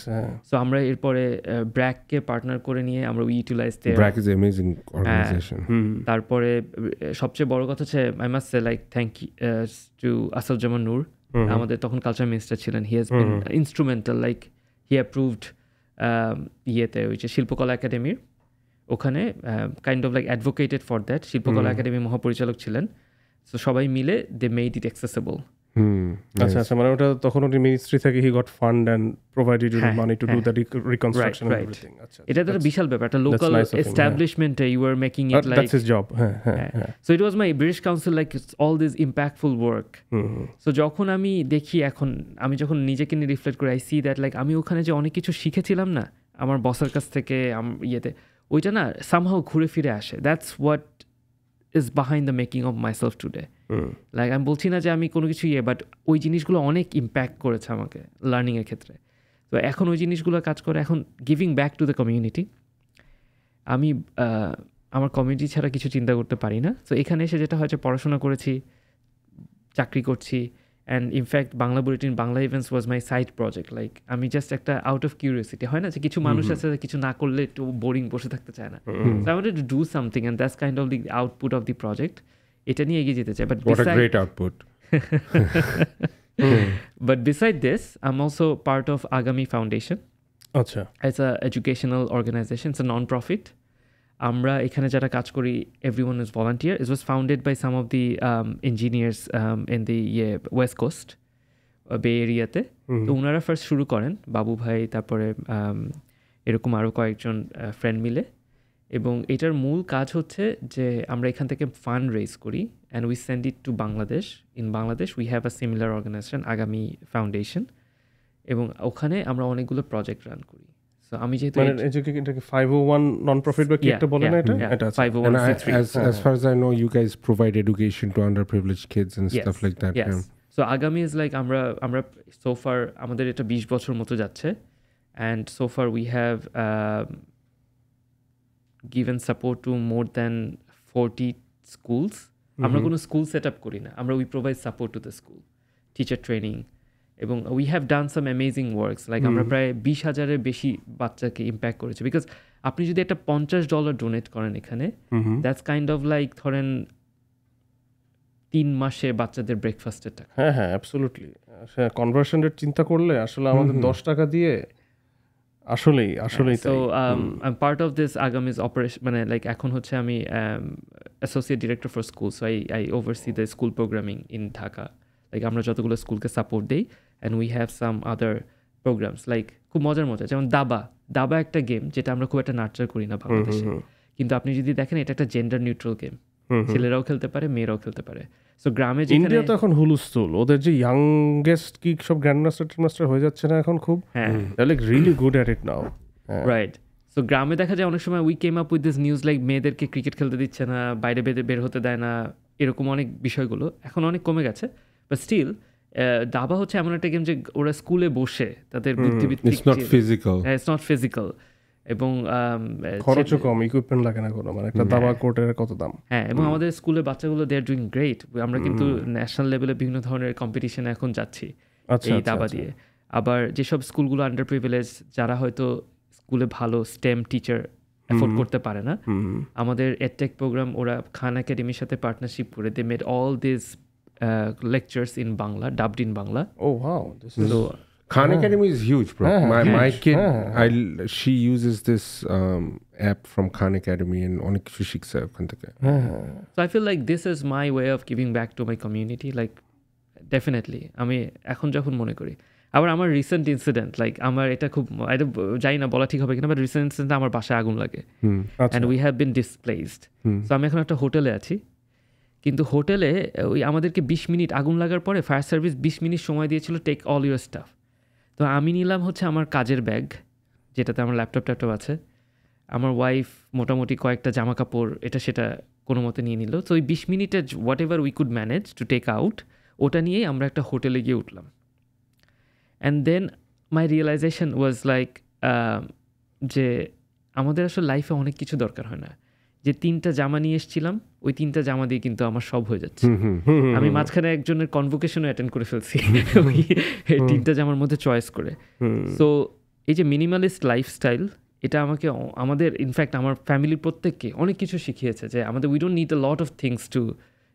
For our daily life এটা আমরা সবসময় বুঝতে পারি না সাম রিয়েলিটি চেকস ইন লাইফ যখন তখন বুঝা যায় মানে বি মিনিমালিস্ট ডোন্ট বি কিপটা give it back to the community মানে উই সেন্সে কিপটা হওয়া ভালো you when you are giving back to the community and living a simple life that's a different thing right তো আমার যেমন ওখান থেকে একটা হলো যে এই যে বাইরে এত টাকা দিয়ে কফি কিনে খাই স্টারবাকস মানে বা অন্য কিছু ম্যাকডোনাল্ডস বা এটা এই কফিগুলো থেকে যদি আমি প্রতি মাসে মানে কিছু টাকা বেঁচে যায় so I stopped like buying coffee from outside আমি নিজের টাকা দিয়ে এখন আর কফি কিনি না বাইরের থেকে most probably make your own coffee 10 minute আগে ঘুমের থেকে উঠবা রাইট বাসায় বানাই কিন্তু আমি যে বাইরে থেকে যে ধরেন ওইটা খাওয়াটা বন্ধ করার পরে I have started saving money that I am going to donate it to the people's education. I have a specific biasness for education. Maybe you spend that money মানে ইন আ মাইক্রো ক্রেডিট যারা চায়ের দোকান খুলতে চায় বাংলাদেশে micro credit আবার মানে যে কন্ট্রোভার্সির ভিতরে চলে গেল এটা কিন্তু খুব কন্ট্রোভার্সিয়াল এখন চলো আজকে এখন আমরা সো হ্যাঁ প্রিটি মাচ আমরা একদিন তারেককে নিয়ে আমাদের যেই কন্ট্রোভার্সিগুলো নিয়ে আজকে কথা বলি নাই সেগুলো নিয়ে একদিন কথা বলবো রাইট হ্যাঁ ওটা এয়ার করবো না আমরা রেকর্ড করে রাখবো পরে যেদিন বিপদে ফেলতে হবে রিলিজ করে দিব একদম সো না উই হ্যাড লাইক আজকে তারেকের সাথে অনেক কথা হইলো and I kind of know him way much better than I knew him before.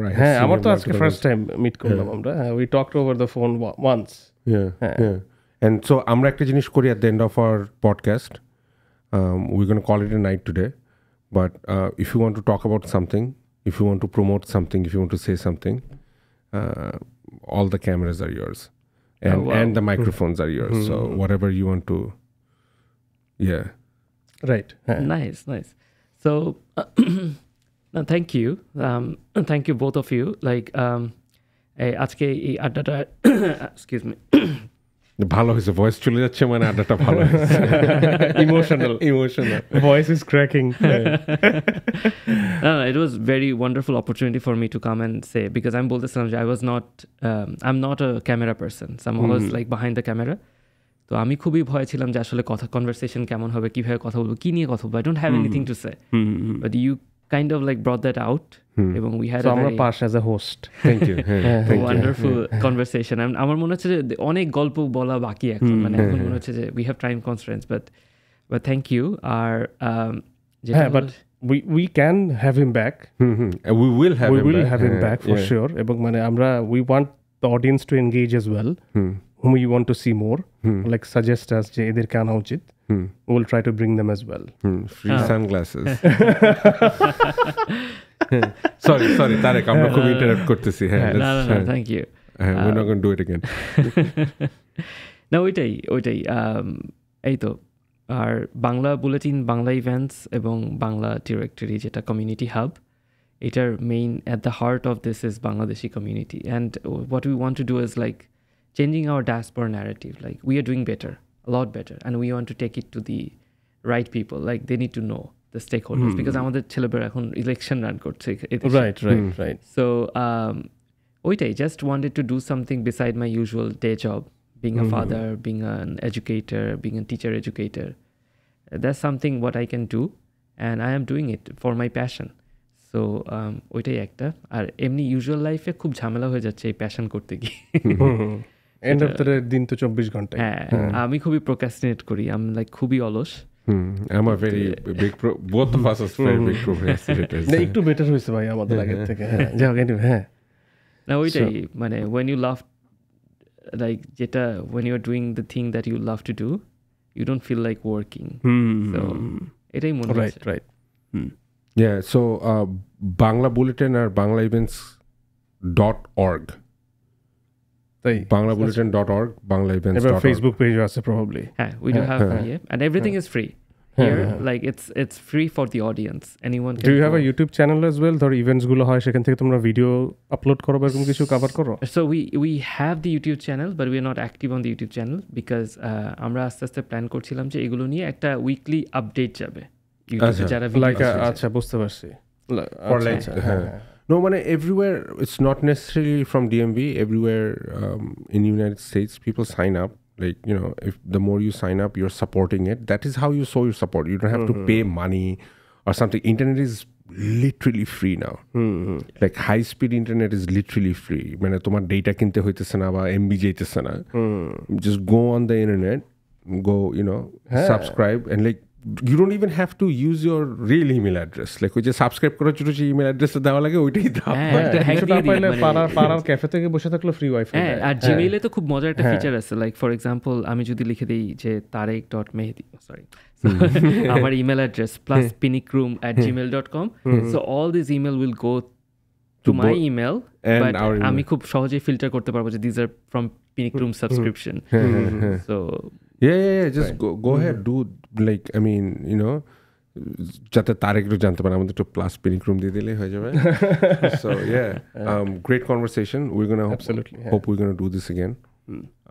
And yeah we can call it a night. Thank you Tarek. Thank you Tarek. Thank you. All right, good night people. Good night.